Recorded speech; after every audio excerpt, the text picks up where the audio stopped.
Nego Drama.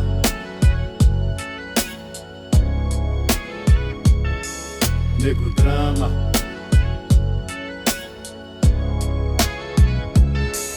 Nego Drama.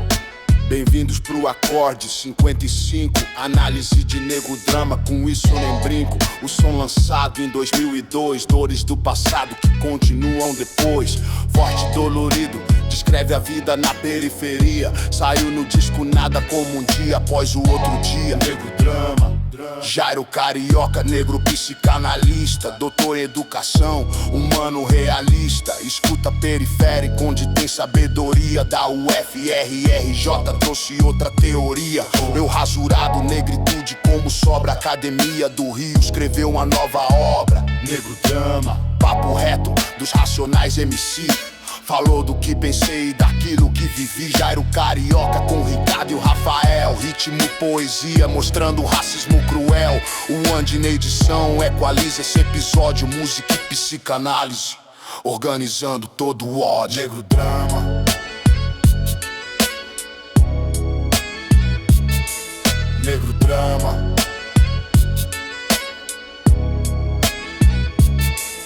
Nego Drama.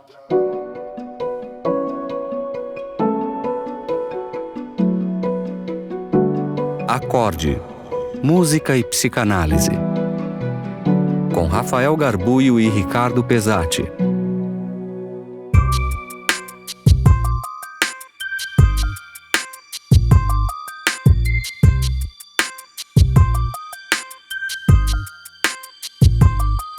Nego Drama, entre o sucesso e a lama.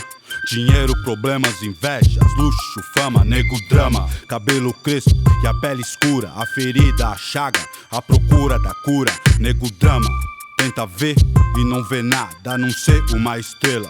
Longe, meio ofuscada, sente o drama. O preço, a cobrança, no amor, no ódio, a insana vingança. Nego Drama, eu sei quem trama e quem tá comigo. O trauma que eu carrego pra não ser mais um preto fudido. O drama da cadeia e favela, túmulo, sangue, sirene, choros e velas. Passageiro do Brasil, São Paulo, agonia, que sobrevive em meias honras e covardias. Periferias, vielas, cortiços. Você deve tá pensando que você tem a ver com isso. Desde o início, por ouro e prata. Olha quem morre então, veja você quem mata. Recebe o mérito, a farda que pratica o mal. Me ver pobre, preso ou morto já é cultural. Histórias, registros e escritos, não é conto nem fábula, lenda ou mito. Não foi sempre dito que preto não tem vez, então olha o castelo e não foi você quem fez, cuzão. Eu sou irmão do meus truta de batalha. Eu era carne, agora sou a própria navalha. Tchim-tchim, um brinde pra mim. Sou exemplo de vitórias, trajetos e glórias. O dinheiro tira um homem da miséria, mas não pode arrancar de dentro dele a favela. São poucos que entram em campo pra vencer. A alma guarda o que a mente tenta esquecer. Olho pra trás, vejo estrada que eu trilhei. Mocota, quem teve lado a lado e quem só ficou na bota. Entre as frases, fases e várias etapas do quem é quem, dos mano e das mina fraca. Nego Drama de estilo, pra ser se for tem que ser, se temer é milho. Entre o gatilho e a tempestade, sempre a provar que sou homem e não um covarde. Que Deus me guarde, pois eu sei que ele não é neutro. Vigia os ricos, mas ama os que vêm do gueto. Eu visto preto, por dentro e por fora. Guerreiro, poeta entre o tempo e a memória. Ora, nessa história vejo dólar e vários quilates. Falo pro mano que não morra e também não mate. O tic-tac não espera, veja o ponteiro. Essa estrada é venenosa e cheia de morteiro. Pesadelo, é um elogio pra quem vive na guerra. A paz nunca existiu. No clima quente, a minha gente soa frio. Vi um pretinho, seu caderno era um fuzil. Nego Drama. Crime, futebol, música, caralho. Eu também não consegui fugir disso aí, sou mais um. Forrest Gump é mato, eu prefiro contar uma história real. Vou contar a minha. Dali vi um filme, uma negra e uma criança nos braços, solitária na floresta de concreto e aço. Veja, olha outra vez o rosto na multidão. A multidão é um monstro sem rosto e coração. Em São Paulo, terra de arranha-céu, a garoa rasga a carne, é a Torre de Babel. Família brasileira, dois contra o mundo. Mãe solteira de um promissor vagabundo. Luz, câmera e ação, gravando a cena vai. O bastardo, mais um filho pardo sem pai. Ei, senhor de engenho, eu sei bem quem você é. Sozinho cê não aguenta, sozinho cê não entra a pé. Cê disse que era bom e as favelas ouviu. Lá também tem whisky, Red Bull, tênis, Nike, fuzil. Admitou, seus carros é bonito, e eu não sei fazer internet, videocassete, uns carros loucos. Atrasado eu tô um pouco, se tô, eu acho. Só que tem que, seu jogo é sujo e eu não me encaixo. Eu sou problema de montão, de carnaval a carnaval. Eu vim da selva, sou leão, sou demais pro seu quintal. Problema com uma escola, eu tenho mil fita. Inacreditável, mas seu filho me imita. No meio de vocês ele é o mais esperto. Gingue fala gíria, gíria não, dialeto. Esse não é mais seu, ó. Subiu, entrei pelo seu rádio, tomei, cê nem viu. Nós é isso, aquilo, que cê não dizia. Seu filho quer ser preto, que ironia. Cola o pôster do Tupac, aí que tal que cê diz? Sente o negro drama, vai, tenta ser feliz. Rei bacana, quem te fez tão bom assim? O que cê deu, o que cê faz, o que cê fez por mim? Eu recebi seu tique, quer dizer que te diz. Gota céu aberto e parede madeirite. De vergonha eu não morri, tô firmão, eis-me aqui. Você não, cê não passa quando o mar vermelho abrir. Eu sou humano, homem duro do gueto, brau, oba. Aquele louco que não pode errar, aquele que você odeia amar. Nesse instante, pele parda e osso funk. Vi de onde vem os diamantes da lama. Valeu mãe, negro drama, drama, drama, drama. Aí, na época dos barracos de pau lá na pedreira, onde vocês estavam? O que vocês deram por mim? O que vocês fizeram por mim? Agora tá de olho no dinheiro que eu ganho? Agora tá de olho no carro que eu dirijo? Demorou, eu quero é mais, eu quero até sua alma. Aí, o rap fez ser o que eu sou. Ice Blue, Ed Rock, KLJ e toda a família e toda a geração que faz o rap. A geração que revolucionou, a geração que vai revolucionar. Anos 90, século 21, é desse jeito. Aí, você sai do gueto, mas o gueto nunca sai de você, moro, irmão? Você tá dirigindo o carro, o mundo todo tá de olho em você, moro? Sabe por quê? Pela sua origem, moro, irmão? É desse jeito que você vive, é o negro drama. Eu não li, eu não assisti, eu vivo o negro drama. Eu sou negro drama, eu sou fruto do negro drama. Aí, dona Ana, sem palavra, a senhora é uma rainha, rainha. Mas aí, se tiver que voltar pra favela, vou voltar de cabeça erguida, porque é assim que é, renascendo da cinza, firme e forte, guerreiro de fé, vagabundo nato.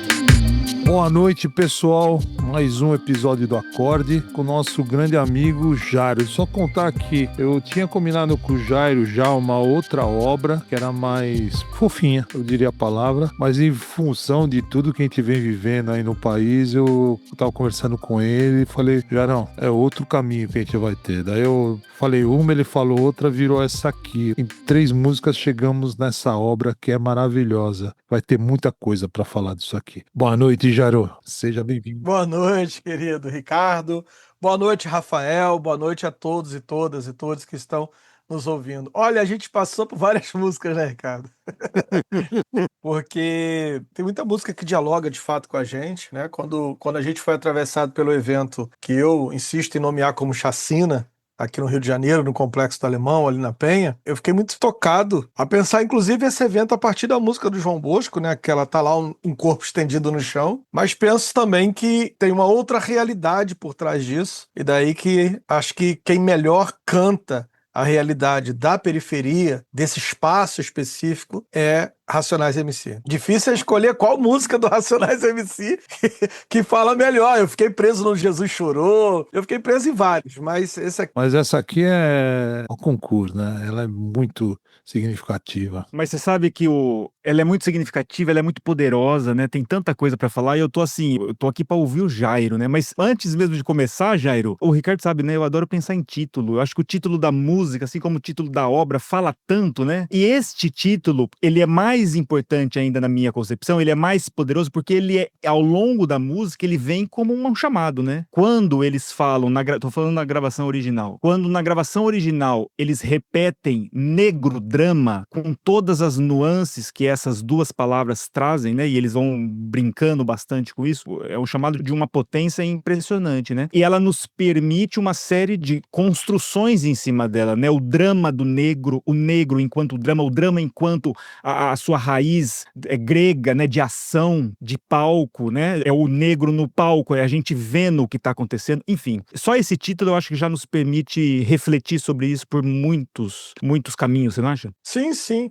Inclusive, eu escrevi um livro recentemente, que eu dei o nome exatamente de Eu Rasurado, o Eu Rasurado, Manifesto Afro-Pindorâmico, onde eu trabalho exatamente nessas duas palavras, o negro drama, que eu conceituo esse negro drama, que não é drama negro, é exatamente isso, um negro drama. Eu conceituo isso como um trauma destruinte. É um dos conceitos que eu trago no meu livro. O que seria o negro drama?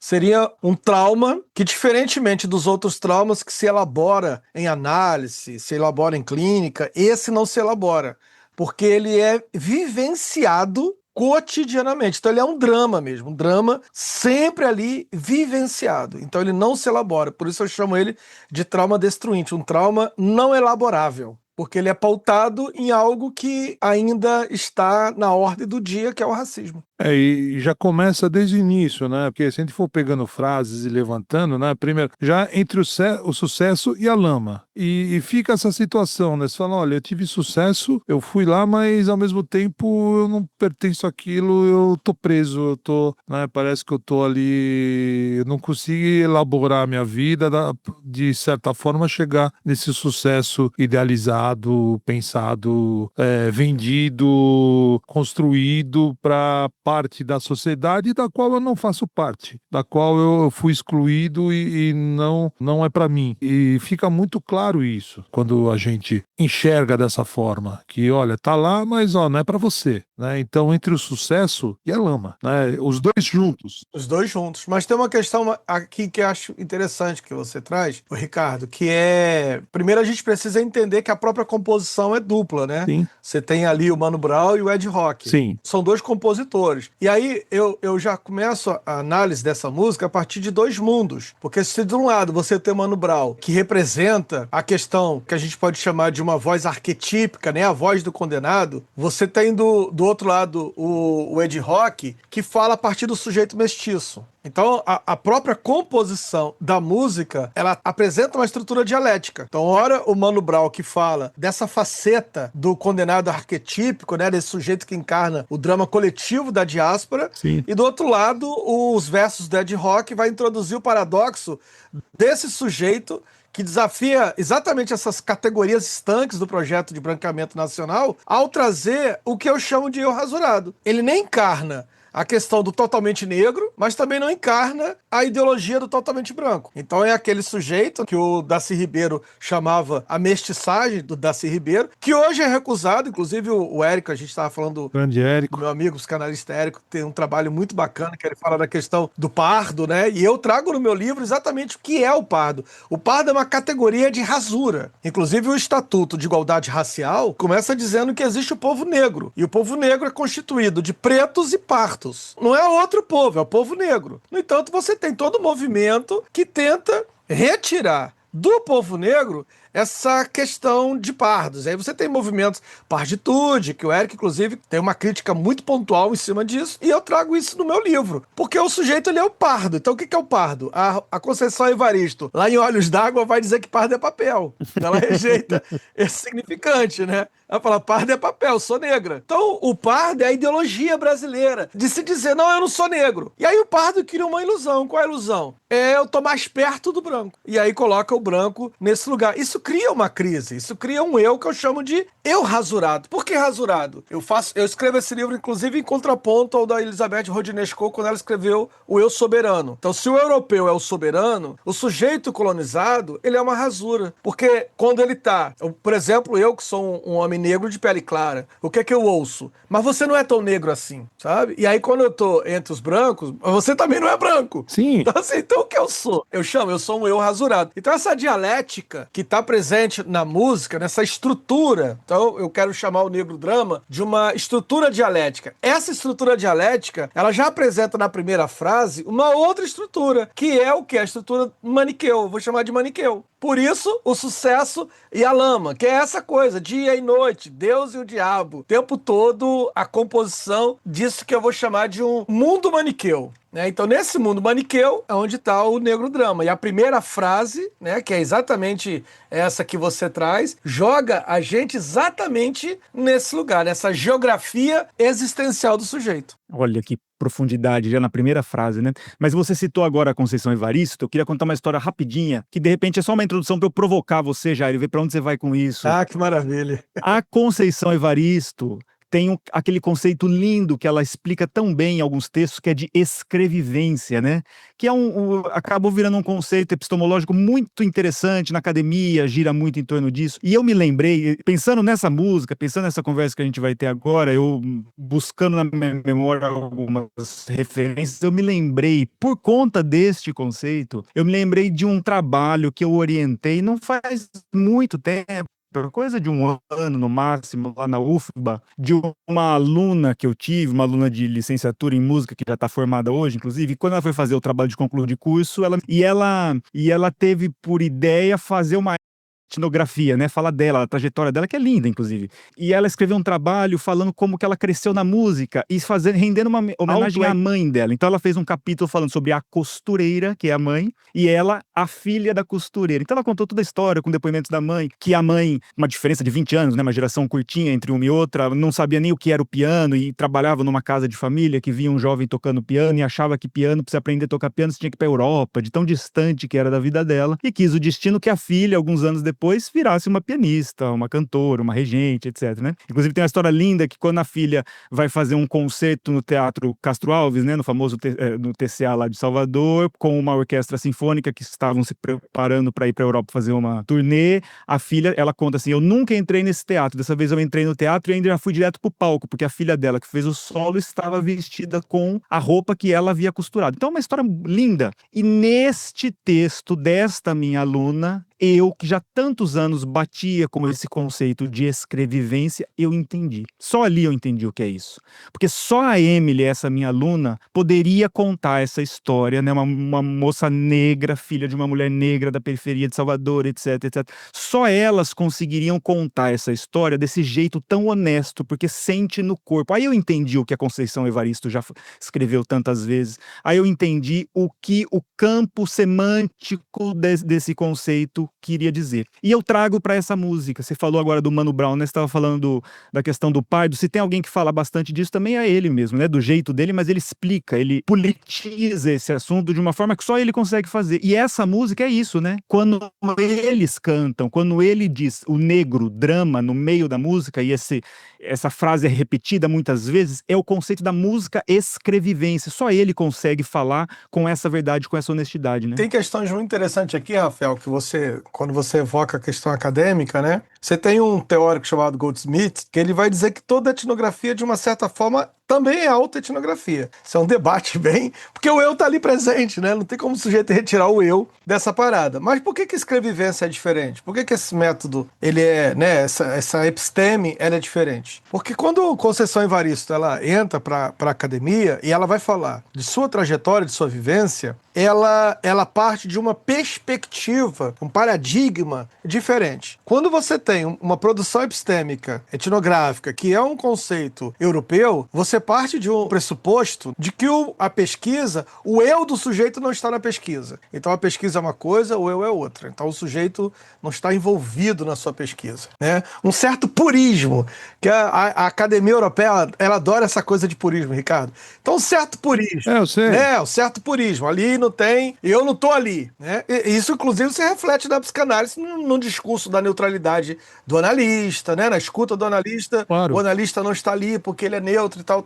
Então esse discurso, ele perde o seu valor por várias questões que a Conceição Evaristo vai trazer. Primeiro que Conceição, quando entra, não tem metodologia para que ela possa falar de si. Não tem metodologia. E aí é muito interessante porque ela parte de uma perspectiva de uma outra pesquisadora chamada Audre Lorde, quando Audre Lorde diz assim, as ferramentas do mestre não destroem a casa do mestre. Quando ela entende que as ferramentas do mestre são incapazes de destruir as ferramentas do mestre, isso significa dizer que as epistemologias europeizadas, elas não dão conta dos processos de colonização. Entendeu? Elas não dão conta, elas não vão chegar nesse lugar. O que significa dizer que qualquer pesquisa que venha de corpos marginais precisa partir também de métodos elaborados por esses corpos. E daí a Conceição Evaristo ela vai dialogar com vários, né? Com Angela Davis, Patrícia Hill Collins e vários pesquisadores, principalmente o conceito de intersecção, de Crenshaw, que vai dizer o seguinte, lá onde a perspectiva europeizada, né, europeia, pensa numa certa distanciamento entre a pesquisa e o pesquisador, e aí ele pode emitir um ponto de vista, e isso é muito importante, o Leonardo Boff, inclusive, no Águia ou Galinha, ele começa dizendo que todo ponto de vista é a vista de um ponto. Então isso é muito importante. Então, lá onde se pode emitir um ponto de vista, os corpos de margens, eles não escrevem numa perspectiva de ponto de vista. Eles escrevem numa perspectiva de ponto de vida. Essa é a diferença da escrevivência. Você não fala do que você pensa. Você escreve daquilo que te atravessa na sua existência, na sua vivência. Então, o sujeito da margem, ele escreve tendo como paradigma a própria margem. Isso muda todo o processo de pesquisa. Então, ela precisou criar um método para que ela pudesse, a partir desse método, introduzir aquilo que ela queria trazer enquanto corpos de margem. Hoje, escrevivência é um método de pesquisa. E que é a partir desse método de Conceição Evaristo que corpos negros, LGBTs, né, QIA+, corpos trans, travestis, principalmente os trans e travestis, utilizam muito o método de escrevivência. Por conta disso, né? Porque até então só se tinha a autoetnografia. Né? Então, assim, há uma diferença enorme entre a autoetnografia e a escrevivência, exatamente porque lá onde este pede um distanciamento, ainda que seja autoetnográfico, mas ainda assim pede um certo distanciamento, na escrevivência é impossível esse distanciamento. O sujeito da escrevivência, ele fala daquilo que lhe sangra. Então é bem diferente. E aí isso é importante que você traz toda essa questão, porque inclusive Chimamanda Ngozi, ela vai falar exatamente disso, que lá onde o sujeito fala daquilo que ele pensa, o sujeito negro fala daquilo que lhe atravessa, daquilo que lhe sangra, daquilo que é o seu devir negro. Só que um devir impedido. Você tem a Chile Mambembe que vai falar desse devir, esse devir negro que é impedido. Ou seja, é um devir que nunca acontece. É um eu que nunca se conclui. Ou como vai dizer, estava até falando dele aqui, o grande professor Kabengele Munanga, né? Quando ele coloca que o racismo, ele é um crime perfeito, porque ele não permite que o eu negro se torne de fato um eu. Então ele é um crime perfeito. Diz assim, o único crime perfeito é o racismo. Então é muito bacana quando você traz isso. Quando a gente chega nessa frase, que o Ricardo trabalhou muito bem, negro drama entre o sucesso e a lama, dinheiro, problemas, inveja, luxo e fama. Quer dizer, nessa primeira frase, a gente vai aqui observar, por exemplo, eu trago a partir do meu livro o conceito do trauma destruinte, que é essa força estrutural e contínua de exaustão e apagamento. Então, quando eu trago o trauma destruinte para essa primeira frase, nessa coisa, dinheiro e problema, você vê que ainda que o sujeito tenha dinheiro, ele não deixa de sofrer o trauma. Então, a gente pode falar aqui, por exemplo, do jogador Vini. Ainda que ele esteja jogando no Barcelona, sabe? No time que todo jogador sonha, ainda assim ele é atravessado pelo racismo, por tudo aquilo. Então esse dinheiro, problema. E aí entra inveja, luxo e fama. As coisas estão ali todas juntas. Então é um certo maniqueísmo nesse sentido de que o sucesso não resolve o drama, ao contrário, ele intensifica, daí o dinheiro e o problema, entendeu? Esse lugar que o sujeito acende para um novo alvo, né, o olhar da luxúria, esse olhar de desejo, é inclusive o que o Fanon vai identificar no colonizado em relação ao mundo do colono, que é quando o Fanon ele coloca dizendo que o sujeito ele deseja ocupar esse lugar do branco, né, o colonizado deseja ocupar, e aí você tem a inveja como resultado de ocupar um espaço que na lógica colonial não lhe pertence. Então assim, você pode ter toda a grana do mundo, mas em algum momento o sistema vai lembrar que você é negro. A gente viu isso, por exemplo, naquele rapper estadunidense, que no momento em que ele comete o primeiro equívoco, ele vai preso. E sem direito a nada, julgamento a nada. E aí você tem a mesma coisa aqui, naquele caso, os bitcoins, né? Você teve esse caso aqui no Brasil. Ou seja, os brancos que foram presos e o negro que foi preso. Imediatamente os brancos entraram com a habeas corpus. Vocês têm noção que o único negro entrou com mais de 10 pedidos de habeas corpus e todos eles foram negados? Todos eles foram negados. Então, entre o luxo e o drama.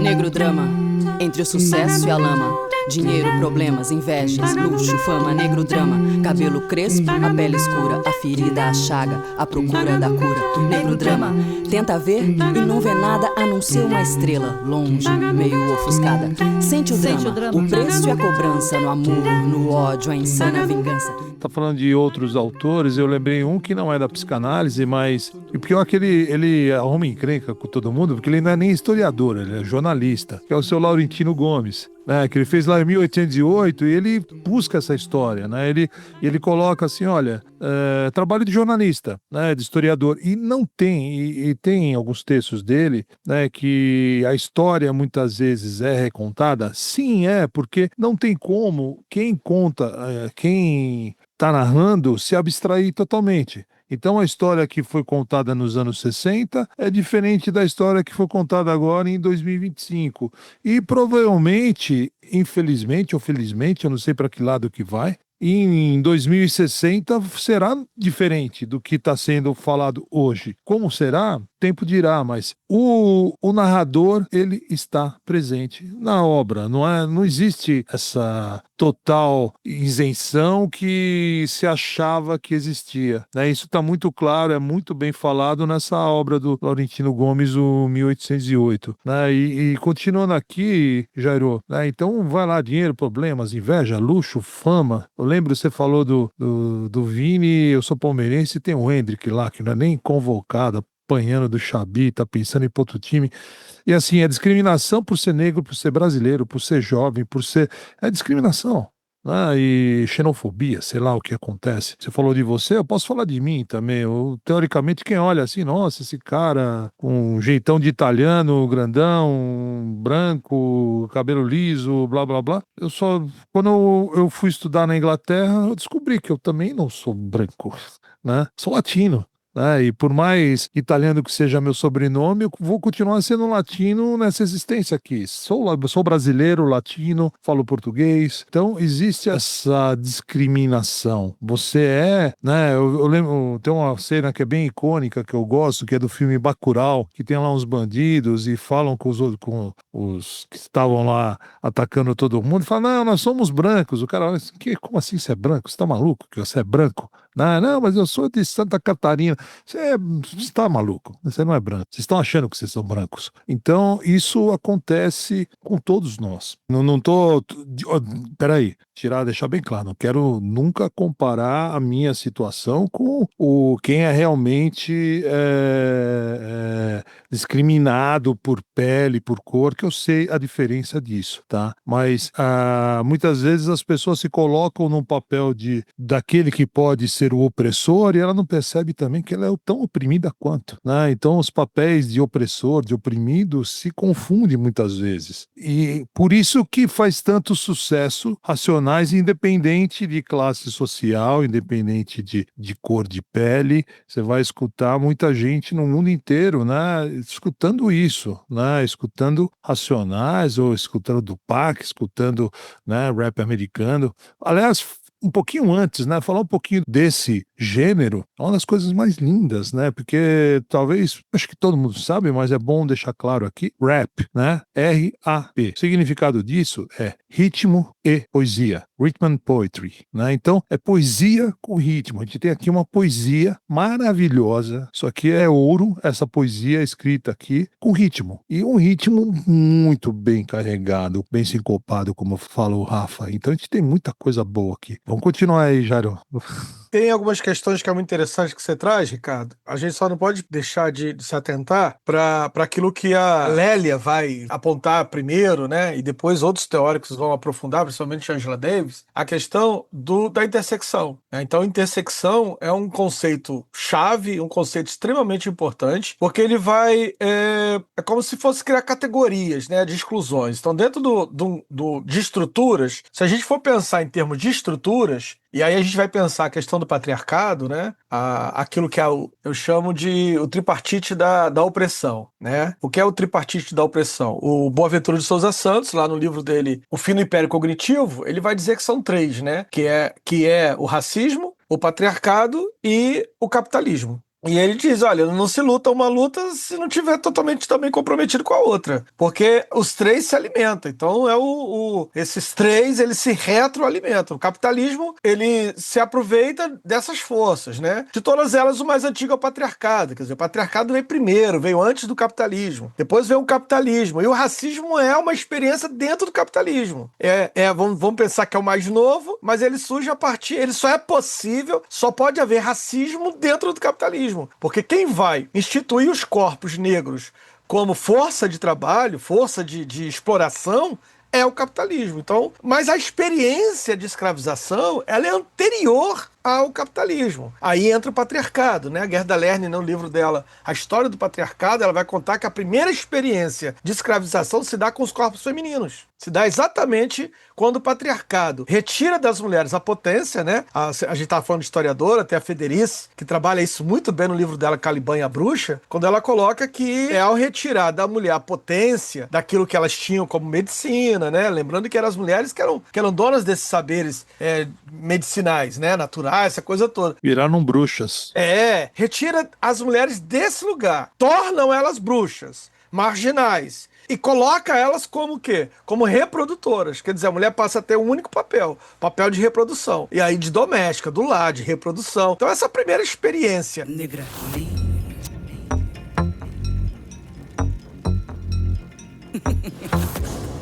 Chego queimando, incendiando, no meu comando, sou eu queimando. Chego chegando, incendiando, no meu comando, sou eu queimando. Presta atenção, agora é sua vez de me ouvir. Se não aguenta ouvir, pode sair. Aqui é Negra Lee, aqui comanda, apoiada por mais de 50 mil manas. Essa é minha fama, nega drama. 4 décadas são pétalas, me fez florir. História, eu mesma que escrevi. Glórias, vitórias, eles estão por vir. Você vai sentir. Chego queimando, incendiando, no meu comando, sou eu queimando. Chego chegando, incendiando, no meu comando, sou eu queimando. Eu que defino o meu lugar, onde vou chegar eu vou prosperar. Nunca foi sorte pra conquistar, tive que lutar e não vou parar. Só quem tava lá entende do que eu digo. Sei quem tava lá e vai subir comigo. Rodeada de amigos, não corro perigo. Eu já posso ver meu futuro é lindo. Um brinde ao passado, rap é compromisso, e por isso eu aviso. Ainda antes que a gente pudesse falar de capitalismo, é a partir desse lugar de bruxas que começa a se desenhar a possibilidade de lá na frente surgir o capitalismo. Então, a Federici vai colocar que o capitalismo só é possível quando as mulheres ocupam esse lugar de procriadoras. Então, elas são as primeiras experiências daquilo que Karl Marx, séculos depois, vai chamar de menos-valia, de mais-valia. Então, as mulheres são as primeiras experiências disso. E também de escravização. Então, a escravização que o capitalismo vai propor dos corpos negros só foi sucesso porque já tinham essa experiência com a escravização dos corpos femininos. E aí é o que o Foucault vai chamar de docilização dos corpos, né? Como é que se escraviza um corpo? Primeiro você tem que docilizar esse corpo. Então, essa docilização mata os rebeldes, as bruxas vão todas para as fogueiras. Então, quando você chega hoje para pensar essas categorias de exclusão, se não interseccionar, a gente vai criar outras exclusões. Então, se a gente for pensar que dentro de uma estrutura patriarcal, os homens, eles estão numa produção hegemônica, né? Agora, que homens? Porque o Fanon vai criticar isso no Condenados da Terra, quando ele diz que ele chega em Paris e uma criança francesa vira pra mãe dela e diz assim: mãe, é um negro, eu tô com medo. E ali cai a ficha dele de que o homem negro sequer é um homem. É um homem negro, né? Assim, jamais uma criança em Martinica ia dizer: mãe, tem um homem branco ali, eu tô com medo. Mas ele ouviu isso de uma criança branca. Então, assim, esse reconhecimento de não ser um homem. E aí o Fanon vai criticar, por exemplo, esse estereótipo de você dizer todos os homens são machistas. Porque quando você diz todos os homens são machistas, você ignora exatamente a intersecção. Os homens negros, vai dizer a Conceição Evaristo, inclusive no livrinho que eu tô terminando de ler aqui, que é Canção para Ninar Menino Grande, quando ela vai colocar, olha, o único momento em que os homens negros e os homens brancos são iguais é na violência de gênero. Aí são iguais. Agora, se os homens negros tirou a violência de gênero, os homens negros nem sequer são considerados homens. Então é um equívoco colocar. Mesma coisa a categoria mulheres. Então, assim, é um equívoco pensar a categoria mulheres, né? As mulheres trans, elas entram nessa categoria, sabe? As mulheres indígenas, as mulheres negras, elas entram nessa categoria? A Lélia Gonzalez vai dizer não. Haja vista, por exemplo, o manifesto da maternagem da querida Vera Iaconelli, quando ela traz a questão, né, de todo aquele trabalho que é belíssimo, que é o manifesto da maternagem, e aí ela coloca essa luta das mulheres hoje, né, sobre a questão de maternar, não maternar, é uma questão que foi colocada historicamente para as mulheres, e ela vai dizer que isso não é das mulheres, isso é um conceito social. Mas olha só, quando você coloca as mulheres negras, lá onde as mulheres brancas querem ter o direito, que é justo, do aborto, da não concepção, de não serem mães, né, as mulheres negras ainda estão na luta do parto humanizado. Elas nem entraram ainda na questão do parto humanizado. Então não faz o menor sentido você, por exemplo, para uma mulher negra, o debate de aborto. Porque o que ela quer é ser mãe. Porque no quilombo, o conceito de maternidade é totalmente diferente. Sim. No quilombo, quem materna é todo o povo, é o quilombo inteiro que materna. Então essas categorias interseccionais, a gente precisa entender isso, que a galera vai dizer, olha, homens e mulheres sofrem. Se você colocar nas categorias um homem branco e aí o homem negro e a mulher branca tá acima do homem negro. Já mudou a categoria. Então, a mulher branca acima do homem negro, entendeu? Ainda que seja um homem, mas é um homem negro. Então, as mulheres brancas vêm acima do sofrimento. Então, quanto maior é o sofrimento? Como é que a gente categoriza o sofrimento? Primeira questão, de classe, como Karl Marx vai colocar, de classe, mas mesmo nas condições de classe, e eu vivo na periferia, eu vejo isso, né? Os meninos brancos aqui na periferia, ainda assim, mesmo na periferia, eles têm um poder maior, por exemplo, de empregabilidade, de uma série de coisas que os meninos negros não têm, que é o que a gente pode chamar exatamente de negro drama. E aí ele entra na segunda frase, quando ele coloca assim, cabelo crespo, a pele escura, a ferida, a chaga, a procura da cura. Porque olha só, se na primeira frase o que a gente tinha era um conceito geográfico, e isso aqui é muito caro para mim. Porque se na primeira frase, quando ele traz, a conceituação que ele traz é geográfico, na segunda frase, o drama deixa de ser geográfico e passa a ser corporal. Que no meu livro eu chamo isso, Rafael, de cartografia corporal. Por isso que eu escrevo periferia com PH, porque eu estou usando o sintoma ali de Lacan com TH como referência. Então quando eu falo, por que periferia com PH? Por que eu falo psicanálise periférica, escuta periférica, eu mesmo assino defino como psicanalista periférico, porque a periferia, para mim, deixa de ser um lugar geográfico e passa a ser um conceito de corporeidade, passa a ser uma cartografia corporal. O que significa dizer que um corpo periférico, ele é periférico em qualquer lugar, ainda que ele tenha ascensão social. Ainda que uma travesti, como a minha amiga querida, Sarah Wagner York, que acabou de defender o seu doutorado, né? Que hoje é doutora em educação pela UERJ, que fala fluentemente 4 idiomas, que é a primeira travesti âncora de um jornal, que é a TV 247. Ainda assim, em qualquer lugar que ela chega, ela é a travesti. Inclusive, o nome do programa dela na TV 247 é Programa de Travesti. E quando ela fala, eu faço programa de travesti, ninguém pensa que é um jornalismo de uma TV. Todo mundo pensa que ela é prostituta. Entendeu? Porque é isso que cabe a uma travesti. Então, o corpo periférico, ele é esse corpo que ele vive essa ferida. E aí, ao viver essa ferida, ele busca cura. Agora, por que essa ferida ela não se cicatriza? Eu entro com o trauma destruinte. Ela não se cicatriza porque quem define a identidade desse corpo é o olhar branco. É o olhar branco que define. Se a gente for trabalhar, por exemplo, psicanálise, a gente vai falar da questão dos espelhos lá em Lacan. O espelho social é branco, entendeu? Então o espelho é branco, quem define é o olhar branco. O eu ideal é sempre aquele eu ideal branco. Exatamente. Até por conta de uma questão óbvia. Se Lacan traz a psicanálise para a questão da linguagem e ele vai dizer que o inconsciente é o discurso do outro, sim, é preciso entender que esse outro no Brasil é colonial. Então o inconsciente, e isso a Lélia Gonzalez entendeu bem quando ela diz assim, então o racismo é a neurose social. Ela é a neurose social. Por isso a psicanálise no Brasil,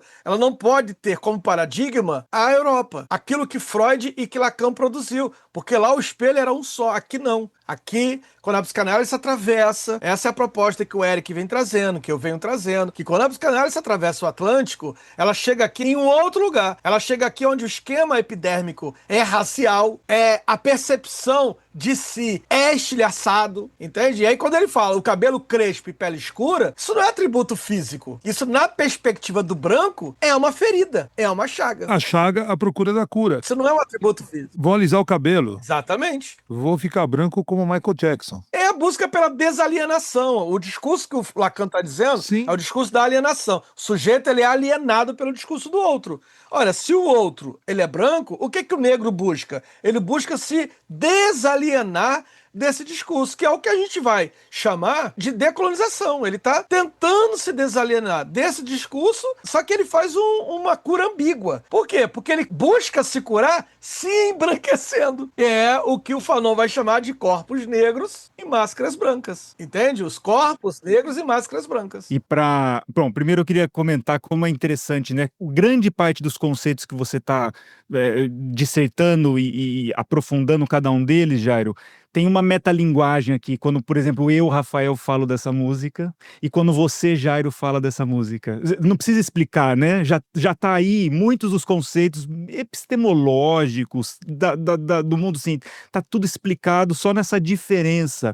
E eu vou chegar nesse ponto, porque eu queria dar uma outra, que eu pensei agora, que pode ajudar a exemplificar isso que eu tô tentando construir aqui, né? Mas uma das coisas que essa música, eu acho que ela faz com que essa música seja tão eficiente em suscitar todas essas reflexões e sentir no corpo, mesmo para alguém que não tem o corpo dessa música como eu, é porque eles usam uma série de metáforas, de figuras muito, muito potentes, né? Que realmente fazem a gente ter um vislumbre daquilo que eles estão sentindo e tal.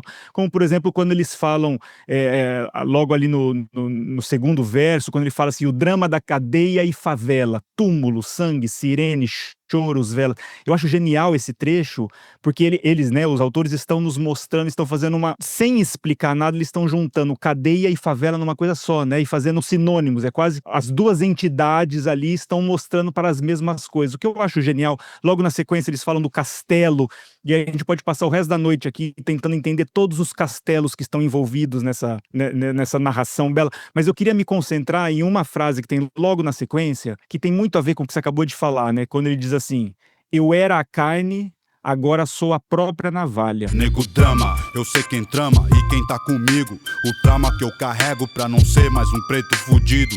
O drama da cadeia e favela, túmulo, sangue, sirene, choros e velas. Passageiro do Brasil, São Paulo, agonia, que sobrevive em meias honras e covardias. Periferias, vielas, cortiços, Você deve estar pensando que você tem a ver com isso desde o início, por ouro e prata.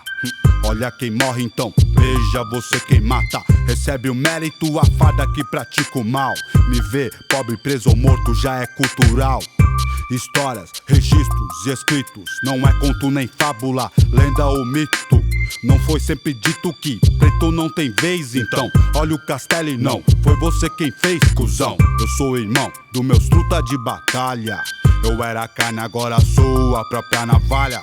Tchim, um brinde pra mim. Sou exemplo de vitórias, trajetos e glórias. De uma forma muito eficiente, eles puseram em uma única frase todo o drama, este drama sobre o qual a música nos fala. E eu, olhando para essa frase, eu me lembro de uma música que, se eu não estou enganado, eu posso errar a data aqui, o Ricardo vai me corrigir na edição, que a Elza Soares gravou, eu acho que foi em 2002 ou 2003, ou seja, mais ou menos na mesma época da primeira gravação de Negro Drama, que chama A Carne. Sim. Em que a frase principal, que é o tempo inteiro repetida pela Elza Soares, é: a carne mais barata do mercado é a carne negra. Não obstante a beleza, a profundidade e a verdade dessa frase, eu queria chamar a atenção para a voz da Elza Soares, que aí sim eu acho que é a metáfora principal para isso. Porque ela falando esta frase e cantando essa frase da forma como ela canta, a voz dela vira a navalha, né? A voz dela é cortante, porque ela aí junta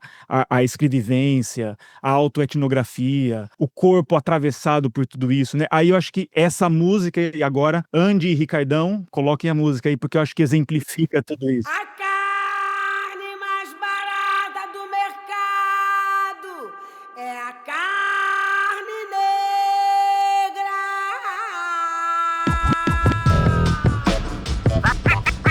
Tá ligado que não é fácil, né, mano? É, mano. Se liga aí. A carne mais barata do mercado é a carne negra. A carne mais barata do mercado é a carne negra.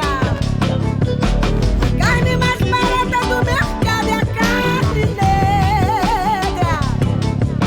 A carne mais barata do mercado é a carne negra. Só cego não vê. Bem, logo depois que tá aqui, que você acabou de falar, né, do Túmulo, Sangue, Sirene, Choros e Velas, ele escreve assim: periferia, vielas, cortiços, você deve estar pensando, o que você tem a ver com isso? Né? Porque essa coisa de colocar para o outro uma situação social, uma situação que acontece, se ausentar totalmente e falar, não tenho nada a ver com isso. Peraí, tem muita gente que tem a ver com isso, né? Porque desde o início, por ouro e prata, olha quem morre, então veja você quem mata.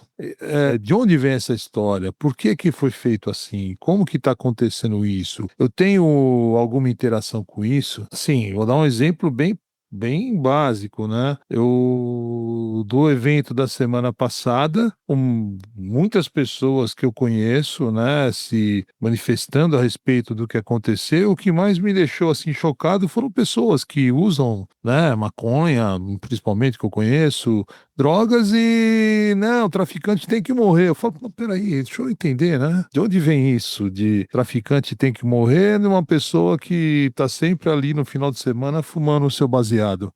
Algo não tá.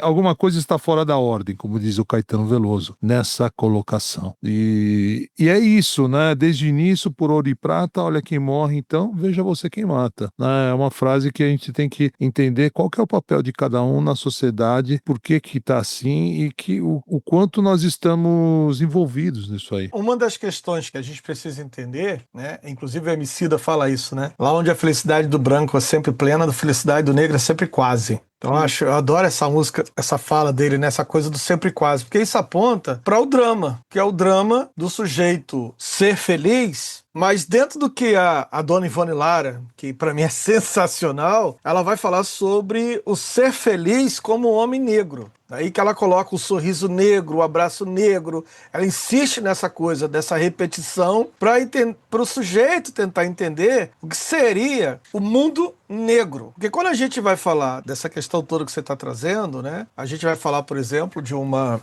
perspectiva estadunidense, que é a guerra às drogas, e que a gente sabe que não dá certo, mas ele tem uma narrativa, ele tem um discurso, porque esse discurso de guerra às drogas nada mais é do que o discurso de demarcar um território como inimigo. Então, se lá nos Estados Unidos os territórios demarcados como inimigos são os guetos, são os bairros periféricos, né?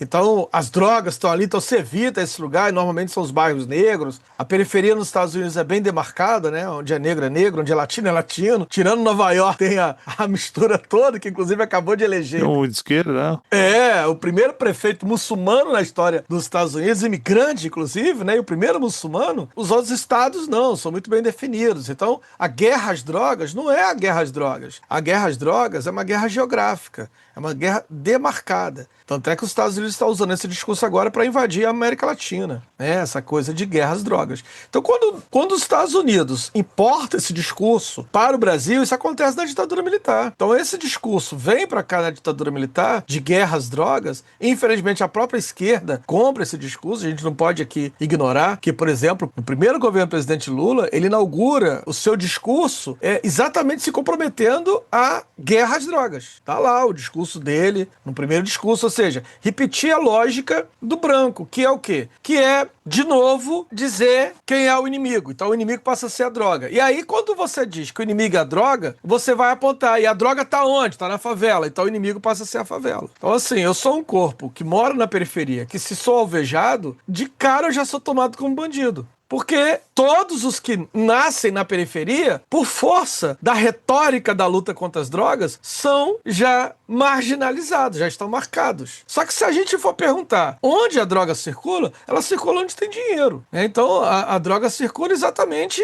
não é na periferia, é onde tem o dinheiro. Onde tem o dinheiro é onde tem a maior circulação de drogas. A gente teve o caso, por exemplo, de um político, eu não vou dizer o nome dele porque a gente não tem os advogados aqui, mas a gente teve um político com helicóptero, quilos e quilos de cocaína no helicóptero dele, na fazenda dele, a droga não era dele, e não se sabe nem o que foi feito com essa cocaína. Encontramos num avião presidencial. Eu ia falar isso agora. Inclusive cocaína na maleta. E a gente sabe que em determinados espaços, né, naquilo que a gente vai chamar, né, os mercados paralelos, cocaína é dinheiro, é ouro, entende? Vale como ouro. Então é moeda de negociação. Então assim, se você tem uma maleta de cocaína no avião presidencial, que negociação era essa que precisava desse tipo de ativo? Porque é um ativo, a gente tá falando de um ativo, né? E se a gente for pensar, então, que as guerras às drogas, elas escondem outro discurso, que não é guerra à droga, é guerra contra o povo negro. Então você vai ver que não faz sentido isso. O que faz sentido, na verdade, é a descriminalização. Então, se é para tratar, descriminaliza. Que aí sim. Tratar como programa de saúde. Ô, Ricardo, eu moro do lado da Ambev, meu amigo. Sim. É imensa a Ambev. I know, eu conheço. Eu vendi muito a eles já.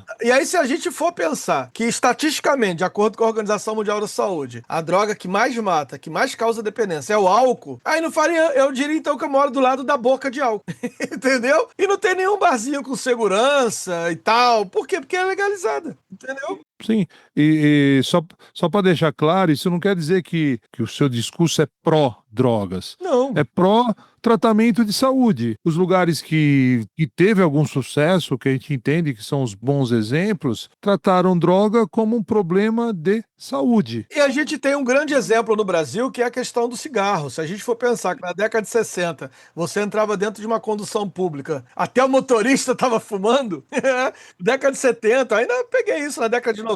Eu sou meio velhinho e já trabalhava em banco, a matriz do banco era aí no Rio de Janeiro. Eu peguei muito a ponte aérea, onde era permitido fumar dentro de um avião. Pessoal, você pegava um avião de ponte aérea... Pois é, então olha que loucura. Que era um voo de meia hora e o povo ficava fumando dentro do avião. Hoje e foi tratado, não teve que matar ninguém, não matou ninguém, entendeu? Então a gente já tem um exemplo de política que deu certo, que é a questão do cigarro, do antitabagismo.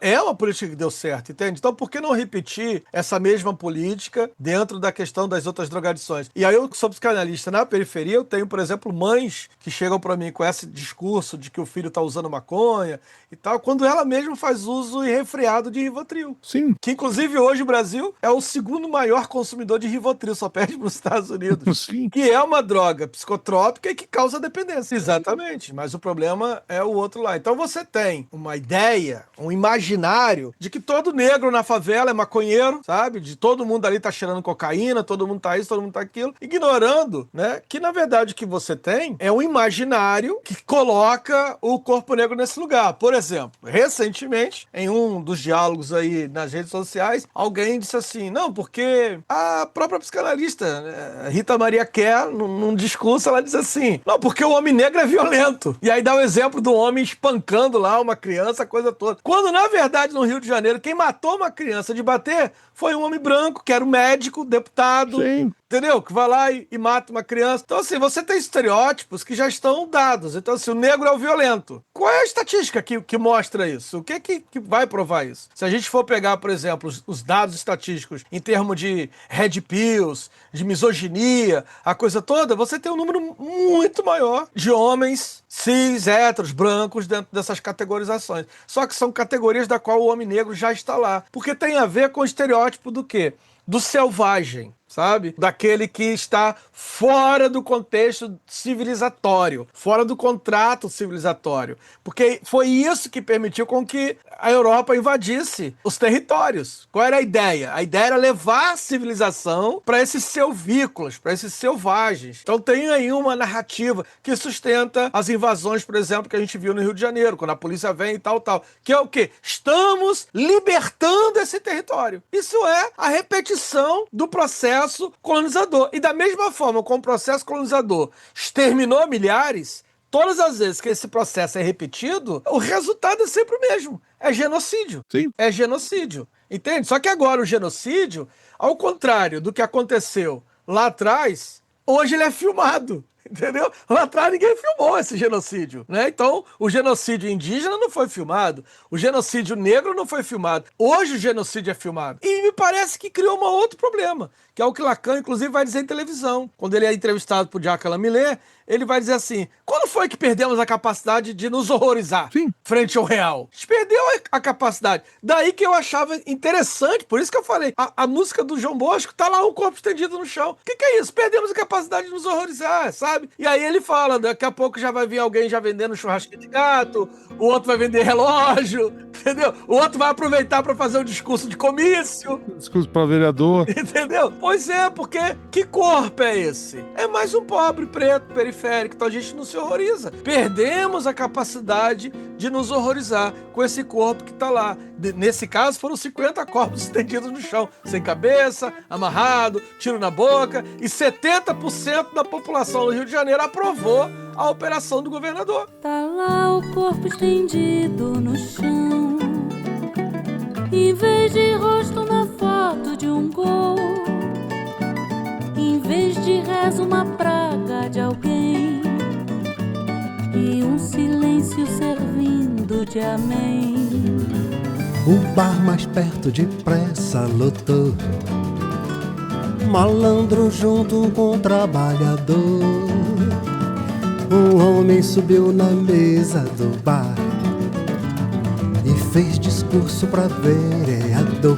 Veio camelo vender anel, Cordão, perfume barato, baiana pra fazer pastel, e um bom churrasco de gato. 4 horas da manhã baixou O santo na porta-bandeira, e a moçada resolveu parar. e então tá lá o corpo estendido no chão.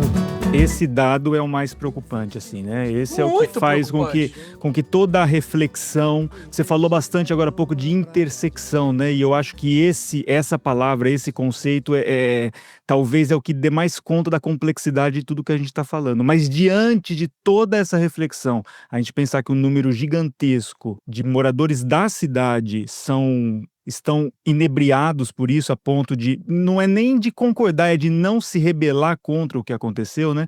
Você é vizinho da Ambev, em uma, sei lá, numa possível ação de auditoria fiscal, não morrem 120 pessoas aí na Ambev, né? Ao contrário, o governador deu isenção. O Exatamente. governador deu isenção a milhões de dívida da Ambev. Esse é o contraste. Você falou agora da música, né? Do João Bosco, que é perfeita. Eu me lembrei do poema Mineirinho, da Clarice Lispector, né? Também. Que dos tiros, né? Que ela começa dizendo que no primeiro é e no último o tiro pega a gente, porque não tem como ficar. Realmente, o Lacan já havia percebido lá atrás, né? Onde nós perdemos essa capacidade eu diria, de desumanização, né? Mas de alguma forma isso nos afeta, né? Em algum momento esse tiro vira pra gente, né?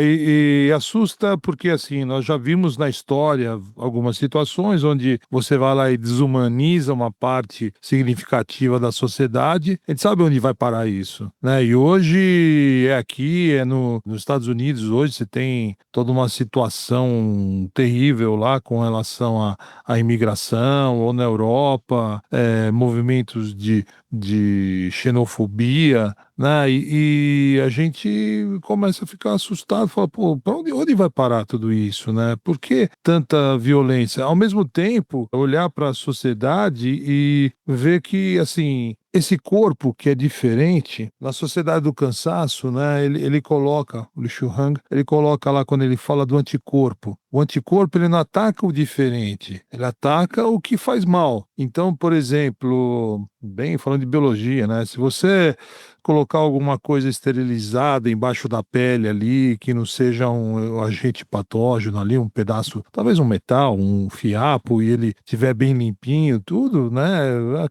Ele fica ali parado, o teu corpo não vai reagir a ele imediatamente, talvez nem reaja, né? Mas se for algo que, ok, tá gerando alguma reação no seu corpo vai atuar com anticorpos. Mas a gente, enquanto sociedade, ok, é natural o ser humano atuar contra aquilo que o agride, mas não precisa agredir, é só pelo fato de ser diferente. Esse é o ponto. O outro é diferente de mim, mas o que ele fez de errado com você? Não fez nada, mas ele é diferente. Eu não gosto dele porque ele é diferente. Opa, o que é isso? Não é só pelo fato dele ser diferente, só pelo fato dele rezar por um santo diferente do meu, pelo fato dele ter uma religião diferente, a minha religião é melhor do que qualquer outra, e quem não tiver a mesma religião não serve, ou se não torcer para o mesmo time, ou se não, sabe, achar um monte de diferença. E assim, o Celso Biafora falou disso numa música que ele fala diferente, né, que a gente é muito igual. No fundo, a gente é muito igual, só que cada um é diferente.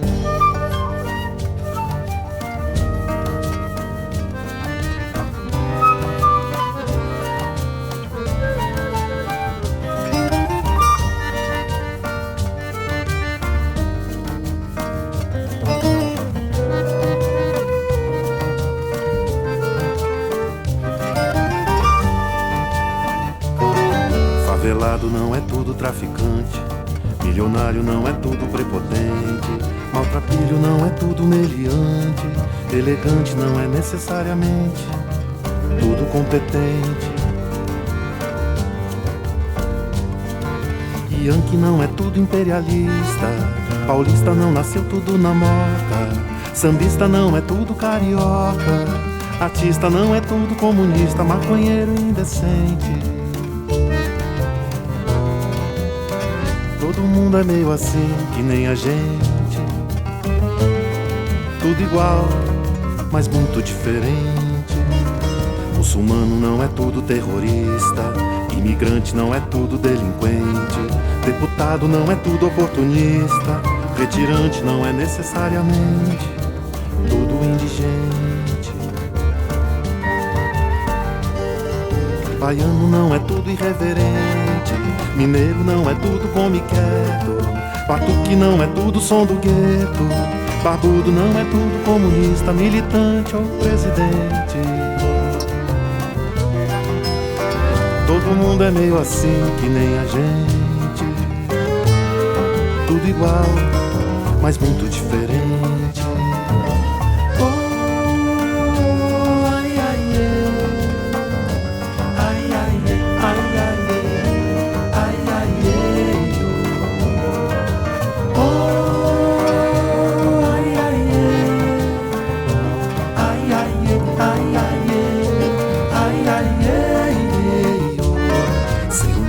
não é ser tudo racista.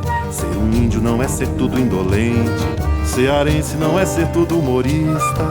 Cientista não é necessariamente tudo inteligente. Gaúcho não é tudo sangue quente. Parente não é tudo nepotista. Compositor não é tudo ruim da ideia. A bomba da Coreia não é tudo mais que a bomba do Ocidente. Todo mundo é meio assim que nem a gente. Tudo igual, mas muito diferente. Você trouxe falas muito bacanas. Por exemplo, quando você traz Byung-Chul Han, eu me lembrei logo do Agonia de Eros. Sim. Né, que ele vai dialogar bastante ali com Hegel. E aí ele traz uma coisa interessante, que quando ele fala da dialética de Hegel, do senhor e do escravo, né, que inclusive é a base da psicanálise lacaniana, eu trago isso também, essa dialética, no meu livro Eu Rasurado. Só que com uma perspectiva diferente. Porque lá onde o Hegel fala do eu e do outro, né, a dialética hegeliana é que só há um outro onde há um eu, né, o corpo periférico, o corpo negro, ele não está na dialética hegeliana porque ele nem é o eu e nem é o outro, entende? Ele é aquilo que a Júlia Kristeva vai chamar de corpo abjeto. Então, ele não entra na dialética hegeliana. Por isso ele é um corpo matável. Por isso que a Achille Mbembe, quando vai construir necropolítica, ele vai dizer, quem é esse corpo? É um corpo matável, morrível. Por que ele é matável? Porque ele não é um eu. Não é um eu, não é um outro. Então não está na dialética hegeliana. Logo, se não está na dialética hegeliana, ele também não está na alteridade do Byung-Chul Han. Não. Por isso, quando ele fala lá da agonia de Eros, né? O Eros, ele não está nesse discurso da alteridade. E aí o Lacan, ele tem uma sacada nos textos tardios dele, inclusive quando ele vai para o Hospital Saint-Anne, né? Onde ele estudou psiquiatria, anos depois ele volta para dar uma palestra, que é o discurso que ele vai chamar Estou Falando com as Paredes. Eu adoro esse título que ele dá. Estou falando com as paredes. Vocês não vão entender o que eu estou falando, porque ele está falando com psiquiatras, né? E ele diz assim, a base do racismo é o patriarcado. É preciso que haja as fatrias. Então, se a gente for analisar que as redes sociais amplificou as fatrias, né? O fratriarcado, ou seja, a rede de irmãos. Então é preciso haver um outro que a gente possa odiar, porque eu não posso odiar o meu irmão, sabe? Que inclusive esse é o mandamento bíblico, né? Amar o outro como a si mesmo. Mas se eu olho para esse outro e não enxergo ele como outro, então eu posso matá-lo. Ele não é um outro. Exatamente. É só a partir daí que a gente vai entender que 70% da população carioca aceitou, aplaudiu a operação, que não é uma operação, uma chacina do governador, porque esse que foi morto é um outro que não entra na dialética hegeliana. Não é um outro. É matável. Entende? Ele é matável. E aí, quando você vai olhar, o dado é mais assustador ainda, Ricardo. Que quando você vai olhar para isso, Rafael, esses 70%, majoritariamente, são cristãos. Que entra direto no primeiro mandamento, não matarás. O primeiro mandamento é não matarás. Como é que você entende, por exemplo, que na terça-feira o governador chacina e no domingo ele está na igreja do Silas Malafaia cantando? Sendo aplaudido pelo pastor e por uma igreja inteira. E ele está cantando Deus do Impossível, que é a música que ele vai escolher.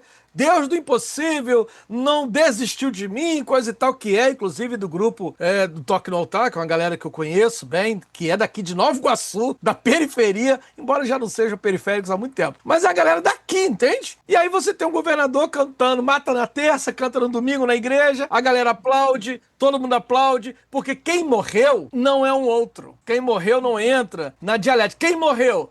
Tá lá na música do Nego Drama. Me ver pobre, preso ou morto é cultural. Então não é uma questão, isso aqui pra mim é muito caro, Ricardo, não é uma questão de preconceito. Eu sempre digo isso, que as pessoas, não, porque é preconceito. Não, não é preconceito, é racismo. Sim. Racismo é um pouco mais amplo do que preconceito. Quando eu trago a questão do trauma destruinte, eu costumo dizer que, no meu livro, eu digo que o trauma destruinte é onde o racismo, ele não é um trama clássico. Ou seja, ele não é um evento passado a ser elaborado. O trauma clássico é aquilo que tá lá atrás e tal, vai ser elaborado. O trauma destruinte não. O racismo, ele é um trauma estrutural e contínuo. Se eu fosse usar Bourdieu, eu diria que seria uma estrutura estruturante. Bourdieu tem essa coisa de repetir. Então ele diz assim, é uma estrutura estruturante, na dominação masculina. Eu pego esse mesmo conceito borgesiano, da estrutura estruturante, para dizer, olha, o trauma destruinte, ele é um trauma estrutural e contínuo, porque ele é uma força ativa que corrói, esgota e consome. Então ele não é um desvio do sistema, ele é o sistema, entende? Ele não é um desvio, ele é o sistema. E aí quando ele se torna o sistema, a perspectiva de ver o negro pobre, preso ou morto, não é um preconceito, é cultural, é estruturante. E é isso que o Achille Mbembe vai chamar de quê? Necropolítica. Uma coisa que é legal aqui na música, Jarô, que assim, voltando à mensagem, a arte, ela tem esse poder, porque aqui a gente está falando de vários autores que, no geral, né, não é natural a população, uma pequena, né, parcela, pequena mesmo, né, ler os autores que a gente está citando aqui, mas essa música, ela está presente. Esse texto está lá e ele coloca assim, problema com escola, eu tenho mil fita, inacreditável, mas seu filho me imita, né? Lembra? Você não gosta de mim, mas sua filha gosta, né? Como dizia o velho Chico. E no meio de vocês, ele é o mais esperto. Gingue fala gíria. Gíria não, dialeto. Inclusive, esse não é mais seu. Ó, subiu. Entrei pelo seu rádio, tomei, você nem viu. Nós é isso e aquilo. O quê? Você não dizia? Seu filho quer ser preto. Ah, que ironia. Né? Então, é uma identificação de raça, uma identificação de sublimar, né? Como disse, a gente falou lá no episódio que a gente falou de Wilson Batista. Né? Sublimação aqui não chega a isso, mas é um... Eu tenho um conceito para isso, Ricardo. É que é um narcisismo protetivo, que você fala, olha, eu tô aqui, eu tenho que firmar quem eu sou, porque se eu deixar você construir a minha imagem, eu passo a ser nada. Então, olha, presta atenção, eu sou esse cara que, olha, eu fiz a cabeça do seu filho canta a minha música, seu filho gosta de se vestir como eu me visto, seu filho imita a forma que eu falo. Cola o pôster do Tupac na parede, você viu, ele sente o nego drama, né? E vai tentar ser feliz. Ei, bacana, quem te fez tão bom assim? O que você deu, o que você faz por mim? É aquela pegada de, olha, eu sei das minhas dificuldades, o eu lírico falando disso, né? Eu sei das minhas dificuldades, eu tenho toda uma história, mas é uma história que tem o seu valor, porque eu estou construindo uma identidade cultural, eu estou construindo uma imagem que ajuda a estruturar a nossa sociedade. Isso aqui é maravilhoso. Eu tenho, assim, um profundo respeito pelo trabalho que é feito dessa forma, que mostra que, olha, não precisa ser tudo bonitinho, não precisa ser tudo, né, só ter aquela imagem que vem do colonizador, de aquela única visão maniqueísta de só vale, só é bonito se for assim. É bonito também do jeito que vocês são, que vocês criam, né? É íntegro, é muito legal isso aqui. O dinheiro tira um homem da miséria, mas não pode arrancar de dentro dele a favela. São poucos que entram em campo pra vencer. A alma guarda o que a mente tenta esquecer. Olho pra trás, vejo estrada que eu trilhei. Mocota, quem teve lado a lado e quem só ficou na bota. Entre as frases, fases e várias etapas do quem é quem, dos mano e das mina fraca. Nego drama de estilo, pra ser se for. Tem que ser, se temer é milho. Entre o gatilho e a tempestade, sempre a provar que sou homem e não um covarde. Que Deus me guarde, pois eu sei que ele não é neutro. Vigia os ricos, mas ama os que vêm do gueto. Eu visto preto, por dentro e por fora. Guerreiro, poeta entre o tempo e a memória. Ora, nessa história vejo dólar e vários quilates. Falo pro mano que não morra e também não mate. O tic-tac não espera, veja o ponteiro. Essa estrada é venenosa e cheia de morteiro. Pesadelo, é um elogio pra quem vive na guerra. A paz nunca existiu. No clima quente, a minha gente soa frio. Vi um pretinho, seu caderno era um fuzil. Nego drama. Crime, futebol, música, caralho. Eu também não consegui fugir disso aí, sou mais um. Forrest Gump é mato, eu prefiro contar uma história real. Vou contar a minha. Daria o filme, uma negra e uma criança nos braços, solitária na floresta de concreto e aço. Veja, olha outra vez um rosto na multidão. A multidão é um monstro sem rosto e coração. Rei São Paulo, terra de arranha-céu. A garoa rasga a carne, é a Torre de Babel. Família brasileira, 2 contra o mundo. Mãe solteira de um promissor vagabundo. Luz, câmera e ação, gravando a cena vai. O bastardo, mais um filho pardo sem pai.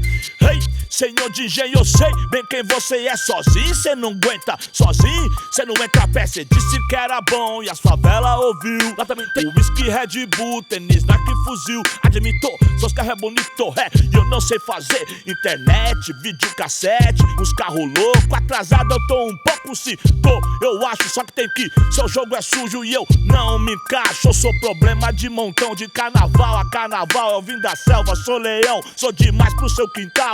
Problema com uma escola, eu tenho mil fita. Inacreditável, mas seu filho me imita. No meio de vocês ele é o mais esperto. Gingue fala gíria não, dialeto. Esse não é mais seu, ó. Subiu, entrei pelo seu rádio, tomei, cê nem viu. Nós é isso, aquilo, que cê não dizia. Seu filho quer ser preto, que ironia. Cola o pôster do Tupac, aí que tal que cê diz? Sente o negro drama, vai, tenta ser feliz. Rei bacana, quem te fez tão bom assim? O que cê deu, o que cê faz, o que cê fez por mim? Eu recebi seu tique, quer dizer que te diz. Gota céu aberto e parede madeirite. De vergonha eu não morri, tô firmão, eis-me aqui. Você não, cê não passa quando o mar vermelho abrir. Eu sou humano, homem duro do gueto, brau, oba. Aquele louco que não pode errar, aquele que você odeia amar. Nesse instante, pele parda e osso funk. Vi de onde vem os diamantes da lama. Valeu mãe, negro drama. Você tava falando aí, nesse conceito, eu fiquei pensando aqui 2 coisas, né? Na questão da sublimação, eu volto a dizer aquilo de novo, né? Não dá para poder explicar ou compreender a periferia usando ferramentas que não sejam produzidas na periferia. Então, por exemplo, o conceito de sublimação, ele é muito pobre para chegar para a periferia. Inclusive, esse conceito já era criticado por Herbert Marcuse. Quando Marcuse vai ler o livro do Totem e Tabu, que o Freud vai colocar tanto no Totem quanto Mal-Estar na Cultura, que o Freud coloca, por exemplo, o trabalho como sublimação, como uma das operacionalidades sublimatórias, o Marcuse diz assim, o trabalho de quem? Porque da burguesia tudo bem, mas do proletariado não. Você acha que o sujeito que trabalha 6 por 1, ele tá sublimando alguma coisa? Porra nenhuma, né? O trabalho dignifica, é bom pra campo de concentração lá naquilo. Exatamente. Então assim, o Marcuse já criticava isso, quando ele traz essa leitura de classe, ele já criticava o conceito de sublimação. Então, assim, o conceito de sublimação, ele é um conceito aburguesado. Então, assim, o sujeito burguês, ele consegue sublimar. Porque ele tem casa, comida, ele tem teto. Ele tem aquilo que o meu amigo, o professor Brian Kibuka, um homem negro, professor da Universidade de Coimbra, vai dizer assim, o branco tem sossego na alma. Então, ele sublima, que a alma dele está sossegada. Ao contrário do negro, como vai dizer a Isildinha Nogueira, lá no livro dela, Acordo Inconsciente, ela diz assim, o negro tem um fantasma. Então, lá onde o branco tem sossego na alma, o negro tem um fantasma que lhe persegue, que é o racismo. Então ele vive assustado. Uma coisa que eu tenho certeza é que eu vou sofrer racismo. Eu só não sei quando, onde, nem por quem. Mas eu saio de casa sabendo, hoje eu vou sofrer racismo. Então isso tá na percepção do negro, sabe? Agora, o que entraria, então, no lugar da sublimação? Eu chamo de, no meu livro Eu Rasurado, eu chamo isso de ódio organizado. Organização do ódio. Porque se a gente for pensar no Abdias do Nascimento, quando ele fala do negro revoltado, né? O Abdias do Nascimento, no livro dele, ele fala do negro revoltado. E a Lélia Gonzalez propõe um outro esquema, que é o negro criativo. Só que você não sai do negro revoltado pro negro criativo sem entender os seus afetos. A Audre Lorde diz assim, o que eu mais tenho é ódio, entende? E aí eu fiquei carregando isso o tempo todo, esses significantes. Eu tô dentro do campo da psicanálise, mas fazendo leituras que é do campo da antropologia, da sociologia, da educação. E aí eu tropecei em quem? Paulo Freire. Cartas da Indignação, quando Paulo Freire diz assim, a minha pedagogia, ela é nascente de duas vertentes que caminham juntos, o ódio e o amor. Porque é preciso que haja os dois, para que uma certa indignação seja construída. Aí eu entendi. Se a pedagogia do Freire é produto do ódio e do amor, isso significa dizer que o ódio,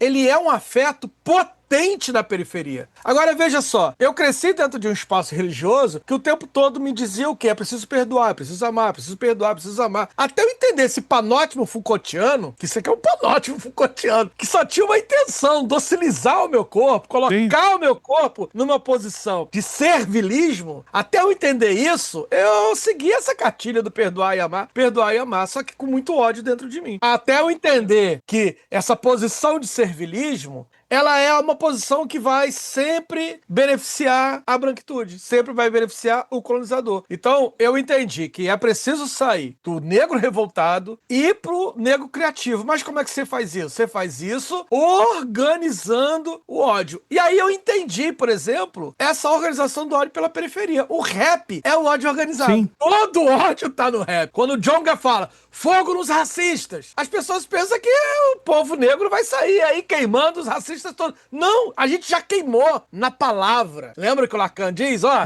quando o sujeito diz assim, eu vou matar, ele já matou na palavra. Então, o sujeito se esvazia pelo simbólico. A raiva, o ódio é esvaziado pelo simbólico. Daí a importância de se entender, por exemplo, Guimarães Rosa, quando ele escreve lá o Grandes Sertões Veredas, que é o Riobaldo colocando todo o ódio. O Guimarães Rosa, ele pega ao pé da letra o que fez o Graciliano Ramos, quando ele diz assim, as palavras não foram feitas para enfeitar, as palavras foram feitas para dizer. E aí, o rap diz, o funk diz, o trap diz, o samba diz. Olha só, tudo produção do povo negro, que coloca toda essa raiva, né? Quando você coloca, por exemplo, a carne, as músicas da Elza Soares. As músicas da Elza Soares, elas falam de quem? De alguém que tem fome. Porque é assim que ela se apresenta. Eu tenho fome. Eu vim do planeta fome. Então são músicas que expressam, né? É lata d'água na cabeça. Ou seja, é isso. E aí quando você vai pro samba, da Jovelina Pérola Negra, e Dona Ivone Lara, a própria, eu gosto muito da Alessi Brandão, Zé do Caroço, inclusive era uma música que eu falei com o Ricardo que eu queria trabalhar, né? Vamos trabalhar ainda. Zé do Caroço, aquela música pra mim é sensacional.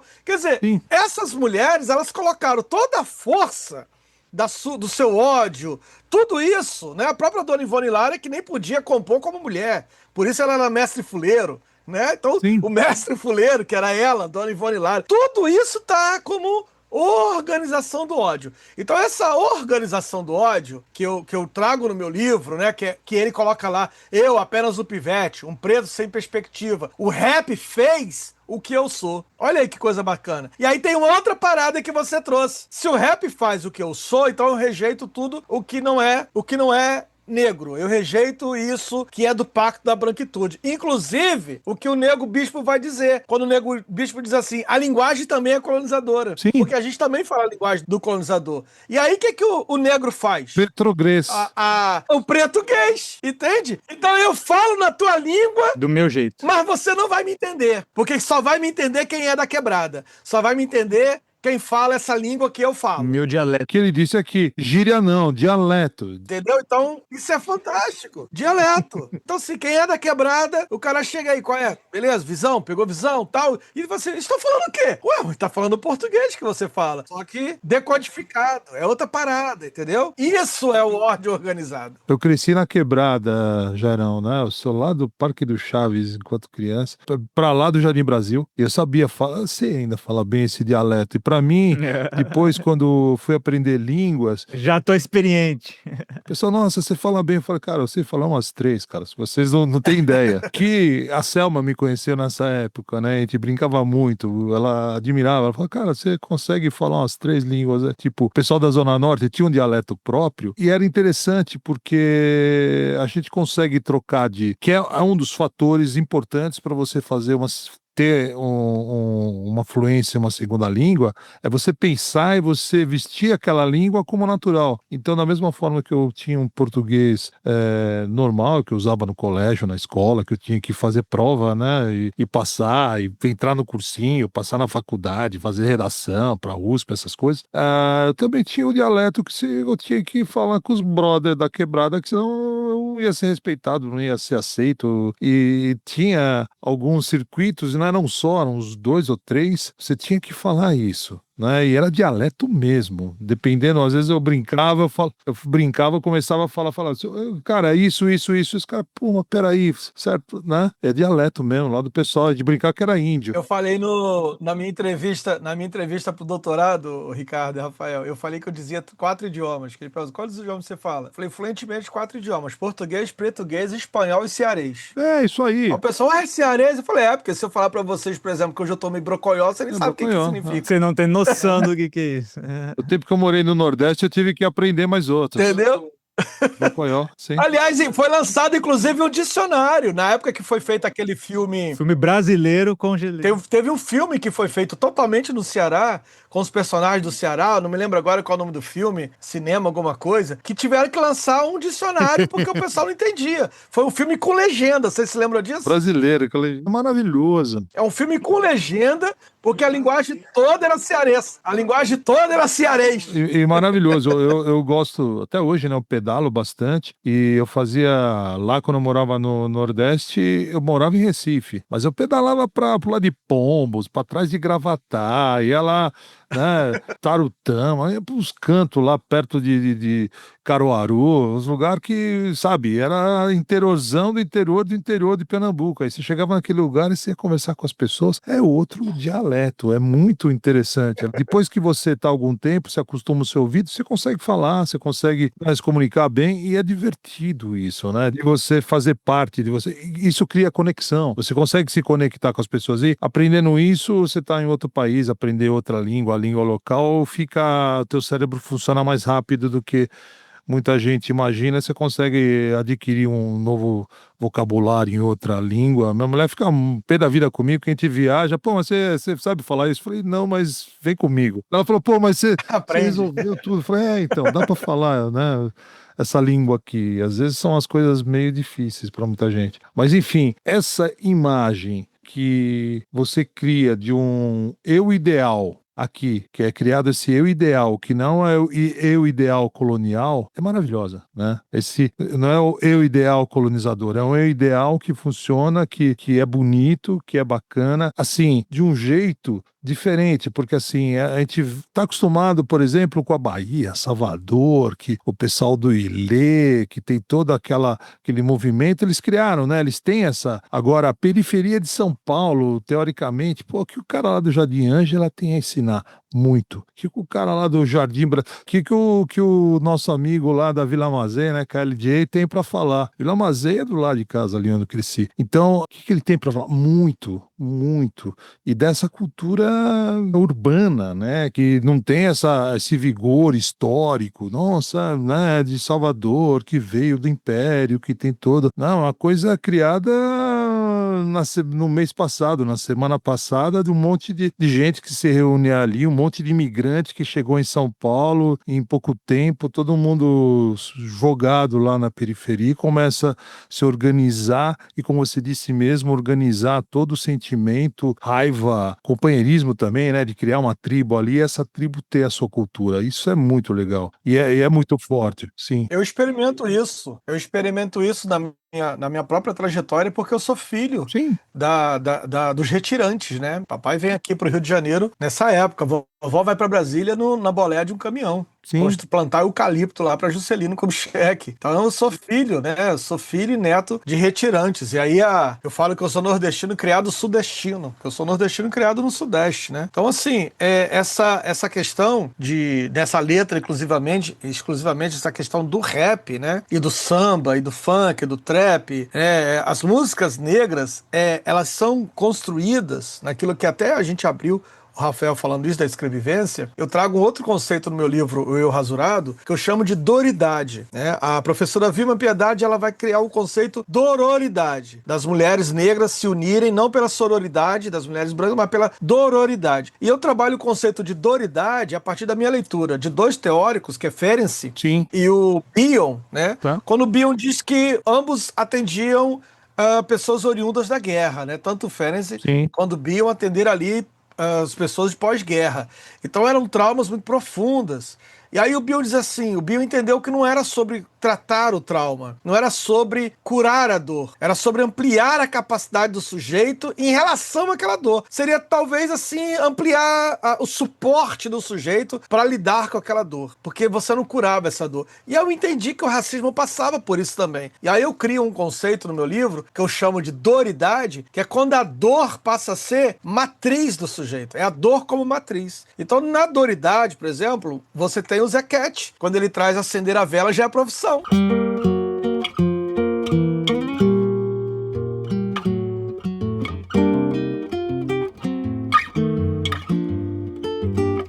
Acender as velas já é profissão. Quando não tem samba, tem desilusão. Acender as velas já é profissão. Quando não tem samba, tem desilusão. Tem desilusão. Desilusão. É mais um coração que deixa de bater. Um anjo vai pro céu. Deus me perdoe, mas vou dizer. Deus me perdoe, mas vou dizer. O doutor chegou tarde demais, porque no morro não tem automóvel pra subir. Não tem telefone pra chamar. E nem tem beleza pra se ver. E a gente morre sem querer morrer. E a gente morre sem querer morrer. Acender a vela já é profissão. Quando não tem samba, tem desilusão. Então o samba ali como um aplacamento dessa dor causada pela desilusão. E a desilusão desse lugar mesmo, de acender a vela, né? Toda hora tem um preto que tá morrendo. Então assim, toda hora você tem uma vela acendendo. Olha, se a gente pensar que o Zé Cat escreve isso lá atrás, e hoje, a cada 12 minutos, um corpo negro assassinado no Brasil, acender a vela é uma profissão. Continua sendo uma profissão. Então, assim, continua. Então, doridade é isso, é transformar essa questão numa força motricional, nessa dor como matriz, e a partir disso se organizar na escrita de um ato, né? Então eu digo que é um ato. Por exemplo, eu compreendi que um corpo negro sozinho, dentro de um processo de luta, ele é corpo matável. Então eu sou um homem negro de periferia, atuante na periferia, dentro da psicanálise. Então eu saio da minha periferia quando eu vou para a formação psicanalítica, por exemplo, que eu fazia em Copacabana. Então eu saio da periferia quando eu vou para Ipanema, para minha supervisão. Quando eu vou para Jardim Botânico para fazer a minha análise. Então eu saía daqui para ir para lá e voltava para cá. Então não fazia sentido essa perspectiva, sabe? Eu entendi que isso era violento, inclusive. Então quando eu passo a fazer agora o movimento em que a formação psicanalítica é na margem, eu falei, eu não posso fazer isso sozinho. E aí foi que, compreendendo tudo isso, eu construí um coletivo, que é o Coletivo de Pesquisa Ativista em Psicanálise, Educação e Cultura. Desse coletivo se originou, hoje a gente tem em torno de mais ou menos 300 pessoas que são membros do coletivo, gente do Brasil inteiro. Desse coletivo se originou uma escola, que é a Escola Psicanalítica da Escuta Periférica, com teoria, com escrita, artigos publicados em diversas revistas acadêmicas de psicanálise, pessoal lacaniano, na IPA, em vários lugares. A escola hoje faz parte do movimento Articulação. Faço parte também dos Psicanalistas Unidos pela Democracia. Nós somos a única escola psicanalítica completamente, a formação, a supervisão e a análise completamente gratuita. Nós somos a única escola psicanalítica onde mais de 60% dos membros são compostos por pessoas negras. Nós temos pessoas com... nós mapeamos os membros, Ricardo e Rafael, todas as letras LGBTQIAPN+. Estão todas aí. Trans e travestis, estamos lá. Nós estamos com a presidenta, inclusive, da Associação Intersexo no Brasil. Nós estamos com o primeiro doutor intersexo no Brasil. Nós temos, na coordenação, 2 travestis. Na coordenação. Então, assim, a gente tem uma escola de fato que hoje, eu digo assim, hoje eu tenho uma escola que eu queria ter conhecido há 25 anos atrás. Feita por pessoas negras, periféricas, LGBTs, marginais e pessoas que produzem teoria, produzem escrita. Mais de 40%, inclusive, do nosso coletivo é composta por pessoas que têm doutorado e mestrado em universidades federais as mais diversas. Então, é gente que fala de si, que tem o paradigma do seu próprio corpo, sua própria vivência. Então, sim, é claro que esse espaço vai produzir uma outra psicanálise. Sim. Uma psicanálise que dialoga, que tem como paradigma. Porque o Winnicott, inclusive, dizia isso, né? O Winnicott dizia que a coisa mais importante em termos de psicanálise é o paradigma. Qual é o paradigma? O Winnicott, por exemplo, vai ter como paradigma a infância. Vai ter como paradigma o ambiente. Então, o paradigma winnicottiano é o ambiente, né? Assim como o paradigma kleiniano era a mãe. Na crítica que ela faz com Freud, Totem Tabu. Cadê a mãe aqui, Totem Tabu? Não tem mãe, Totem Tabu. Então, o paradigma kleiniano é a mãe. Talvez até por isso que o Lacan vai indicar, olha, se em Freud a mãe está ausente, em Melanie Klein só tem mãe. Só tem a mãe. Só tem excesso de mãe, né? Então o Lacan vai tentar ali trazer o pai de volta, naquela questão toda de nomes do pai, aquela coisa toda. Então, assim, são os paradigmas, né? Então, o meu paradigma é a periferia. Então, é normal que a periferia esteja de uma forma mais repetitiva dentro dos meus discursos e tal, porque, de fato, é desse lugar. E aí, a partir desse lugar do paradigma, é que a gente vai pensando todas essas questões que ele vai trazendo. Por exemplo, quando ele traz a mãe dele, né, na música, ele fala, e aí, dona Ana, sem palavras, a senhora é uma rainha. Eu acho isso sensacional, porque é o que a gente vai chamar de ancestralidade, sabe? A mãe preta, como vai dizer a Lélia Gonzalez, ela é sistematicamente apagada, odiada. O Darcy Ribeiro vai colocar que as mulheres, elas eram categorizadas em 3 categorias, a branca pra casar, a mulata pra transar e a preta pra trabalhar. Então tá lá no Darcy Ribeiro, na formação do povo brasileiro, quando ele traz essas categorias, né? Então, e isso se repete, inclusive, na música. Quando se canta, né? Tia Anastácia que conta a história. Tá lá a música, né? Quando o senhorzinho tá cansado, tá com sono, ele procura quem? A mãe não, ele procura a preta. E a tia Anastácia que cozinhava, mas a farinha é Dona Benta. Exatamente. E aqui ele coloca bacana, né? Que assim, família brasileira, 2 contra o mundo, mãe solteira e um promissor vagabundo. Né? Que é a imagem que é feita, né? Pra essa situação. É isso mesmo, o opressor. Porque olha só, ô Ricardo, se a gente for pensar que não existe, que o espelho é branco, é óbvio que o homem negro, por exemplo, uma das coisas que eu ouvi a vida inteira, seja homem. Sim. Eu demorei 40 anos pra entender que o seja homem era seja branco. Sim. Entendeu? Então, assim, se o modelo é o modelo branco, olha, se você olha pro patriarcado, esse modelo branco, o que que é? É o cara que vai lá pra Ucrânia pra dizer, cara, as minas aqui são fáceis, dá pra gente pegar todas elas. Entende? Esse é o modelo branco. Então, é isso que a Conceição Evaristo diz. Os homens negros precisam aprenderem a ser homens negros. É isso que ela vai dizer. E é isso que o Mambembe vai trabalhar. Eu tenho um amigo muito querido, que inclusive quero convidá-lo para estar aqui com vocês, que é Humberto Baltazar, que ele tem um trabalho fantástico, teve até na Globo recentemente, falando sobre paternalidade preta. Ele tem um trabalho fantástico sobre paternalidades pretas, que é o quê? Ensinar homens negros esse lugar de paternalizar. Porque a gente não aprendeu isso, entende?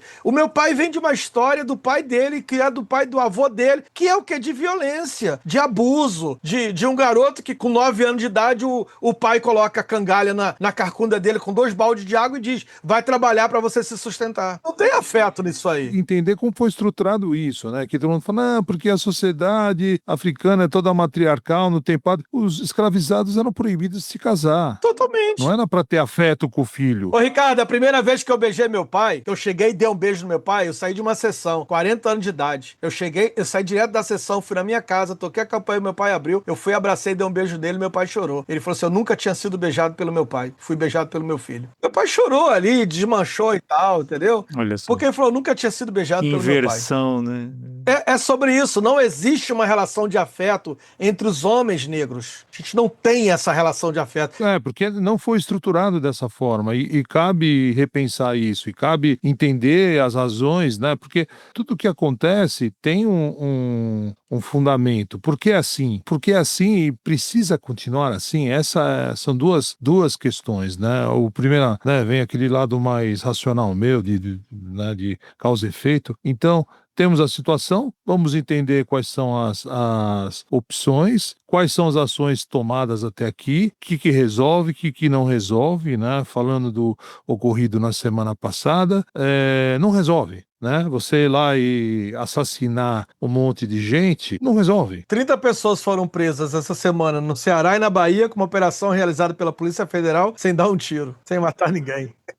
Não morreu ninguém. Isso é desestruturar. Entenda bem, a gente não tá aqui apoiando A ou B, tráfico ou polícia, é disso. A gente tá falando que a forma de desestruturar essas forças opressoras não é pela via da violência. Não, assim, eu fiz minha vida, minha carreira com números na área corporativa.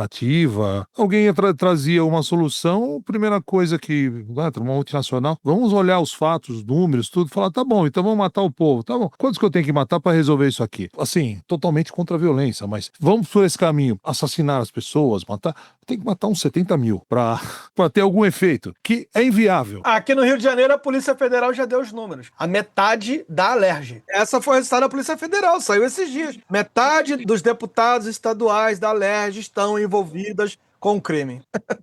Nunca vai ver. Qual é o dia que a polícia vai meter o pé na porta da Alerj e atirar? Mas essa operação a gente não vai ver tão cedo. Mas se for pegar todo mundo que está de alguma forma envolvida com toda essa operação de tráfico, de toda a movimentação que acontece, né? E acontece porque tem mercado, acontece porque compram, acontece porque é uma operação, né? Assim, era o passado onde, o bordel o Brasil é maravilhoso, né? Porque assim, a prostituição, por lei, pelo que eu entendo, ainda não é uma operação legalizada. Não é legalizada. Mas, cara, é só abrir o jornal e tem site, tem tudo. Assim, uma coisa. Não pode, é tipo, sabe? Não pode, mas pode. Não vai. E isso gera essa neurose gigante enquanto sociedade de. Não pode, não, mas pode. Não faz, mas faz. Né? E fica todo mundo com esse sinal trocado, enviesado de não olhar, uma negação até, né? Eu nego a realidade, porque é tão arcaico, né? Essa tal negação que assim, não quero isso, tá bom, mas você, né?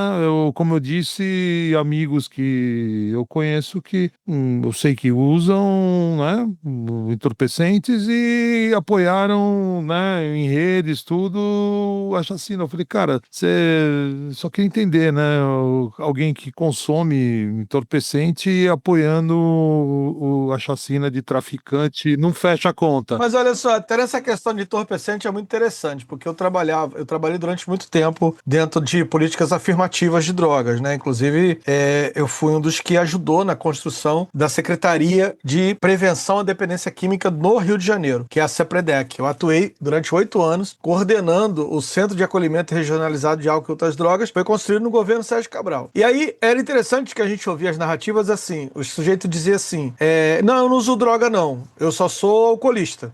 Na época era, né, eu sou alcoólatra, hoje se usa o termo alcoolista. Alcoolista. Não, eu não uso droga não, só sou alcoólatra. Aí o outro vinha dizer assim, Deus me livre usar crack, eu só uso cocaína. Então, os sujeitos tinham essas categorizações, sabe? Não, fumo baseado. E você tá aqui dizendo, cara, isso aí eu só uso maconha. A outra, eu não quero filho maconheiro, mas tô aqui usando Rivotril larga escala. Sim. Então tem essa categorização. Porque o próprio sujeito, como eu te falei, é um discurso que tá ali, sabe? Discurso presente, naquela coisa toda ali, onde ela tá, de uma certa forma, assim, que é o discurso da colonização, que é o quê? Demonizar. Tá demonizado. Então, você vem e demoniza aqui dali. E é interessante a gente falar, olha que coisa interessante, né? A gente nem marcou isso aqui. Aliás, a gente não marcou nada. A gente tá aqui, livre associação de fala.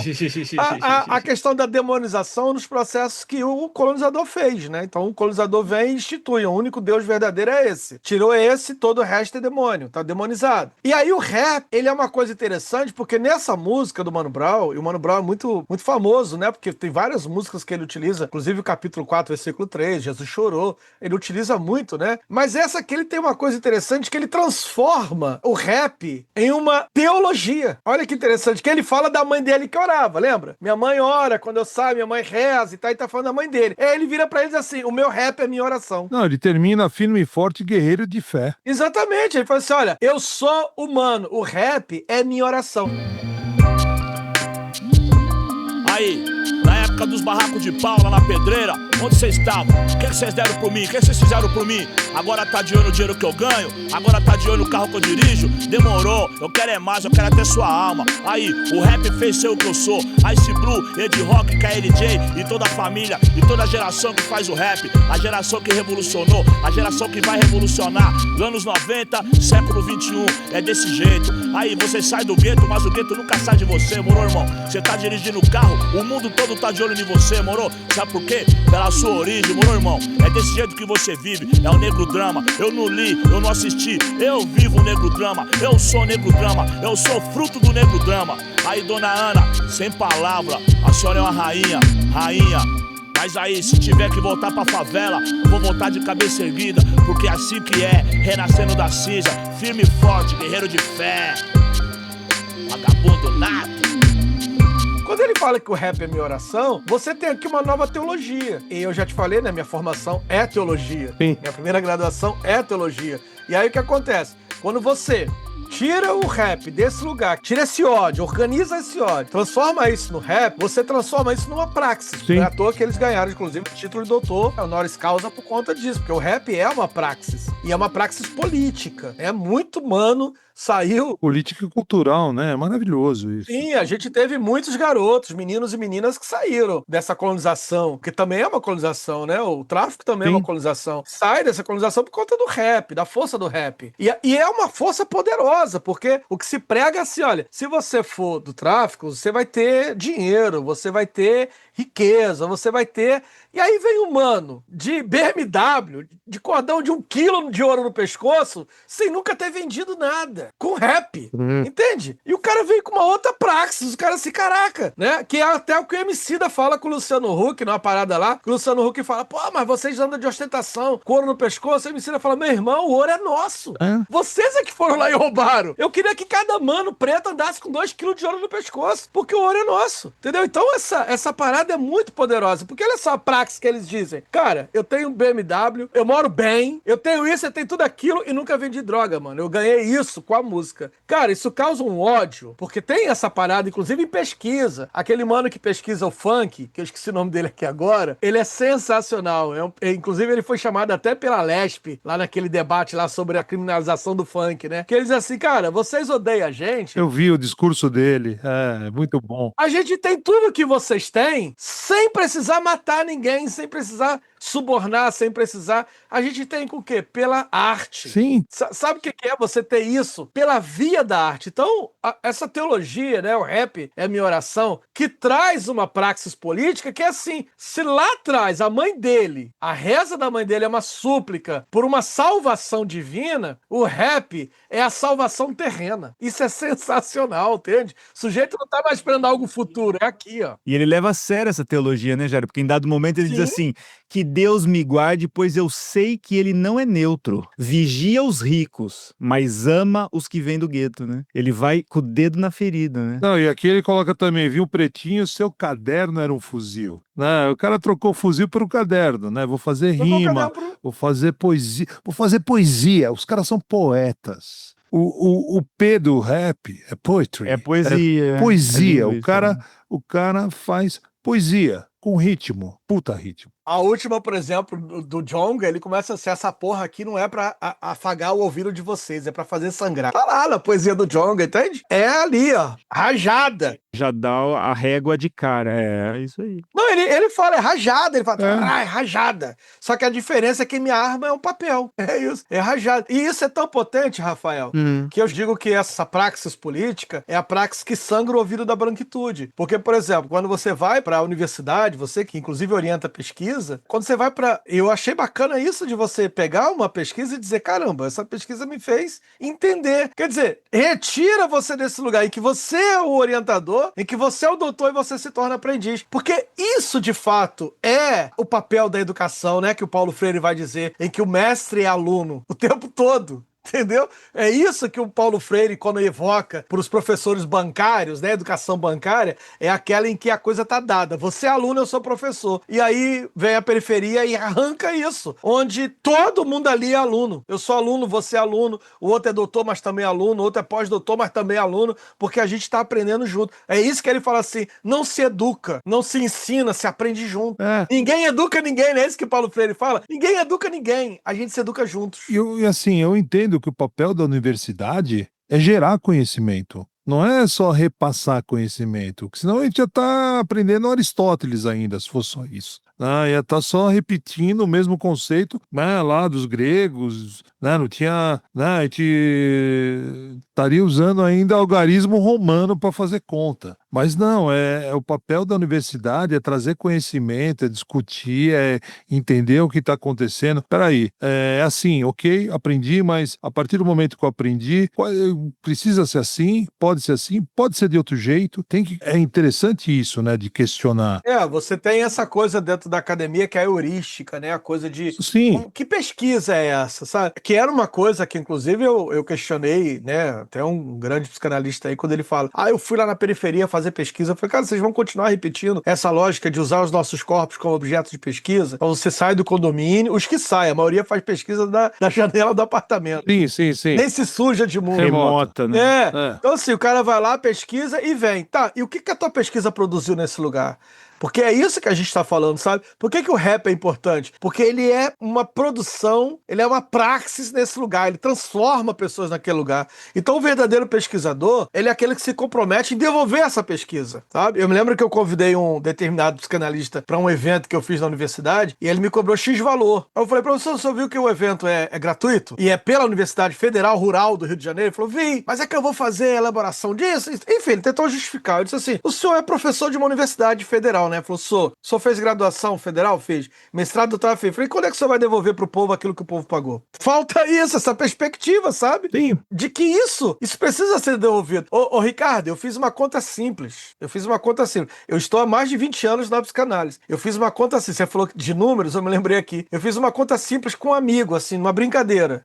O que eu gastei na minha formação em 10 anos dava pra eu comprar uma casa. Sim, e faz parte. Entendeu? Na minha formação enquanto psicanalista. Sim, só. Eu não acho que isso tem que fazer parte. Eu acho que isso é extremamente violento, entende? Porque eu tinha que pagar jornada, formação, supervisão, análise. Sim. E eu falo, cara, esse sistema é feito para que poucas pessoas cheguem nesse lugar. Só análise que a gente faz toda semana. São pouquíssimas pessoas que chegam nesse lugar. Eu fiquei com raiva. Eu nem ter pago tudo isso para ter chegado nesse lugar, sabe? E aí eu queria terminar aqui com vocês, trazendo para mim o ápice dessa música, que é um modo ontológico. Eu gosto muito dessa coisa ontológica. Então ele traz aqui uma ontologia em 3 tempos, que eu dialogo com o meu livro, Eu Rasurado. Deixa eu fazer o merchandise aqui. Faça. Leiam o livro. Eu não lancei ele físico ainda. Ele está em e-book na Amazon. Inclusive agora ele está em primeiro lugar na Amazon como mais baixado. Leiam o livro. Tá lá, o Eu Rasurado em e-book na Amazon. Em breve ele será lançado de forma física com o prefácio da Isildia Nogueira. Num grande evento em São Paulo, onde estaremos presentes. Olha, eu vou. Com a presença do Ricardo e do Rafael. Eu vou também. Então, nesse momento ontológico, em 3 tempos, quando ele coloca assim, eu vivo o negro drama. Quando ele coloca eu vivo o negro drama, essa experiência vivida do negro de Fanon, né? Quando o Fanon fala que é o sujeito existindo dentro da situação racializada. Então, acho importante demais lembrar isso, né? Quando ele fala, eu vivo o negro drama. Então, é o sujeito existindo dentro dessa situação racializada. Então, assim, daí o trauma destruinte, né? E aí depois ele diz, eu sou o negro drama. Quer dizer, primeiro ele vive, agora ele é o negro drama, que é o trauma destruinte junto com a doridade. E aí o trauma não é mais um evento externo que aconteceu. O trauma é o próprio sujeito. O sujeito é o trauma. E aí a dor se torna a matriz da subjetivação. E depois ele fala, eu sou o fruto do negro drama. Eu sou e eu sou o fruto. Então ele diz, eu vivo, eu sou sou e eu sou fruto. E aí esse eu sou fruto é quando o sujeito se reconhece como resultado material do processo histórico de violência. No meu livro eu digo assim, eu sou o erro que sobreviveu ao projeto de branqueamento. Eu começo meu livro contando a história de um projeto em 1910. Aliás, a gente falou isso quando a gente esteve discutindo, que era o quê? Em 1910, no Congresso Internacional sobre Raças, você teve ali o Roquete Pinto, mais um outro, que eu não me lembro o nome dele agora, que apresenta um projeto de embranquecimento do Brasil em 100 anos. Então, de acordo com o projeto que foi apresentado no Congresso Internacional de Raças, em 100 anos, em 1910, em 2010, não haveria mais nenhum corpo negro no Brasil. Nós estamos em 2025 e nós ainda estamos aqui. O que significa dizer que eu sou o erro que sobreviveu a esse projeto. Eu sou a falha, eu sou o resto. E o resto, pra gente pegar Lacan, o resto inassimilável. É o rebotalho, né? É o real que atravessa isso. É isso. O projeto de branqueamento falhou, eu sou a falha. Então essa recusa, inclusive do saber acadêmico, eu não li, eu não assisti, é a validação exatamente desse saber que emana desse corpo que é a nossa experiência vivida. Da nossa experiência vivida. Eu me lembro que quando eu usei a primeira vez que eu escrevi um artigo na academia, que eu trago o conceito de escrevivência, o artigo foi rejeitado porque os examinadores ainda não sabiam, o conceito, não conheciam o próprio conceito. Muito comum. Aí a banca, né, os pareceristas rejeitam. Aí eu pergunto, mas por que vocês rejeitaram? Qual é a parte do texto que tá errado, tal? Não, o conceito. Eu falei, mas o conceito, ele existe. Vocês é que não conhecem. Então vocês é que não conhecem o conceito. E aí, anos depois, o meu artigo é publicado numa revista que trabalhava especificamente a questão racial. Ou seja, agora os pareceristas conheciam o conceito. Grande Pedro Paulo Soares Pereira, mais conhecido como Mano Brown. É o cara. Maravilha. Eu rendo meu chapéu pra ele. Também, o cara mandou bem. E aí, pra finalizar, né, o drama do que a gente tá trazendo aqui, o negro drama, o drama, ele não é existencial e nem é moral, o drama é histórico.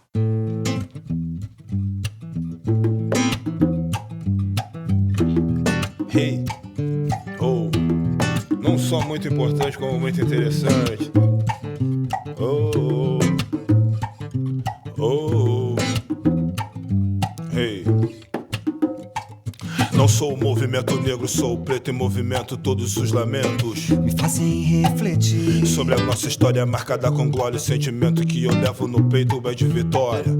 Seduzido pela paixão combativa, busquei alternativa e não posso mais fugir da militância, sou refém. Quem conhece vem, sabe que não tem vitória sem suor. Se liga só, tem que ser 2 vezes melhor, ou vai ficar acubado sem voz. Sabe que o martelo tem mais peso pra nós, que a gente todo dia anda na mira do algoz.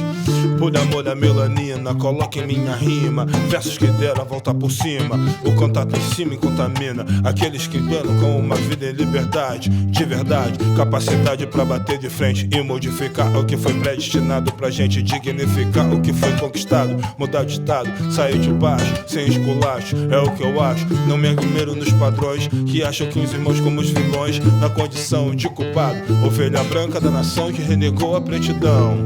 A verdade é que você tem o poder de mudar, rapá.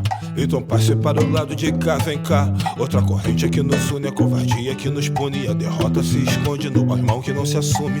Chora quando é pra sorrir e na hora de chorar levanta quando é pra dormir, dorme na hora de acordar. Desperta, sentindo a atmosfera que libera dos porões e te liberta. Crioulo, sarará crioulo, sarará crioulo, tamo desenrolou, sarará crioulo, junto no miolo, sarará crioulo. Ei, oh, ei. Muita força pra encarar qualquer bagulho. Resistência sempre foi a nossa marca, meu orgulho. É bom ouvir o barulho que ensina como caminho. Estou sempre na minha. Não vou pela cabeça de ninguém, pode vir que tem. Aguipá dominará em português, favelês ou em Yorubá. Axé, pra quem vai buscar uma cué e deixar de ser um qualquer. Viu como é? Preto por convicção, não acha bom submissão, não. Dá ré no mãos e não embranquece na missão. Tem que ser sangue bom com atitude, saber que a caminhada é diferente pra quem vem da negritude. Que um dia isso mude, por enquanto eu vou rezar pro santo e que nós nos ajude. Você ri da minha roupa, você ri da minha roupa, você ri do meu cabelo. E do meu cabelo, e do meu cabelo. Cê ri da minha pele. Cê ri do meu sorriso. A verdade é que você, todo brasileiro tem sangue crioulo. Tem o que, tem o que? Tem cabelo duro. Que ele é, mané? Sarará crioulo. Oi, ei. Sarará crioulo. Sarará crioulo. Ei, oh. Sarará crioulo. Ei, oh. E esse foi o nosso 55º episódio do Acorde, Música e Psicanálise, apresentado pelo MCAI. Lembrando que as músicas citadas estão disponíveis na playlist. Nos comentários do episódio 54 da Lineker Caju, a Mirella disse: que delícia de episódio! Escutar Caju e pensar Lineker a partir das reflexões que a Irvina trouxe foi especial. Janaíde Gonçalves: muito legal, interessante conhecer, amo músicas longas de 7 minutos. Nesse momento, a vida pede isso. Cansada desse culto à velocidade. A Vicky Voice Vieira: que episódio lindo, me emocionei, podcast maravilhoso. Chamem sempre a Irvina, ela é incrível. Ah, eu também acho, viu, Vicky? E eu tenho certeza que logo que a Irvina tiver um tempinho, ela fará um novo episódio conosco. A Andresa Klug: quantas reflexões lindas a Irvina trouxe para esse episódio. Caju é uma música muito poderosa. Teve um comentário do usuário que eu não consegui identificar o nome, que está dizendo: sempre fazendo análises com primazia. Uma querida, competente e tocante na escrita, na fala, na acolhida. Minha próxima curadoria de exposição garantida com sucesso. Desacelerar, aproveitar, alongar-se no tempo do tempo e sentir. A Yasmin Amorim: lindo, lindo, lindo. Parabéns por mais um episódio incrível. Yasmin, nós que agradecemos demais a sua audiência e a sua contribuição também lá na plataforma Apoia-se. E para quem ainda não conhece, visite a plataforma apoia.se e busque Acorde, Música e Psicanálise e conheça nosso projeto. E no próximo episódio eu trago mais comentários do Spotify ou das redes sociais. Aproveite este momento e nos siga. Acorde, Música e Psicanálise, com Rafael Garbuio e Ricardo Pesati. Produção de áudio Vinhetando.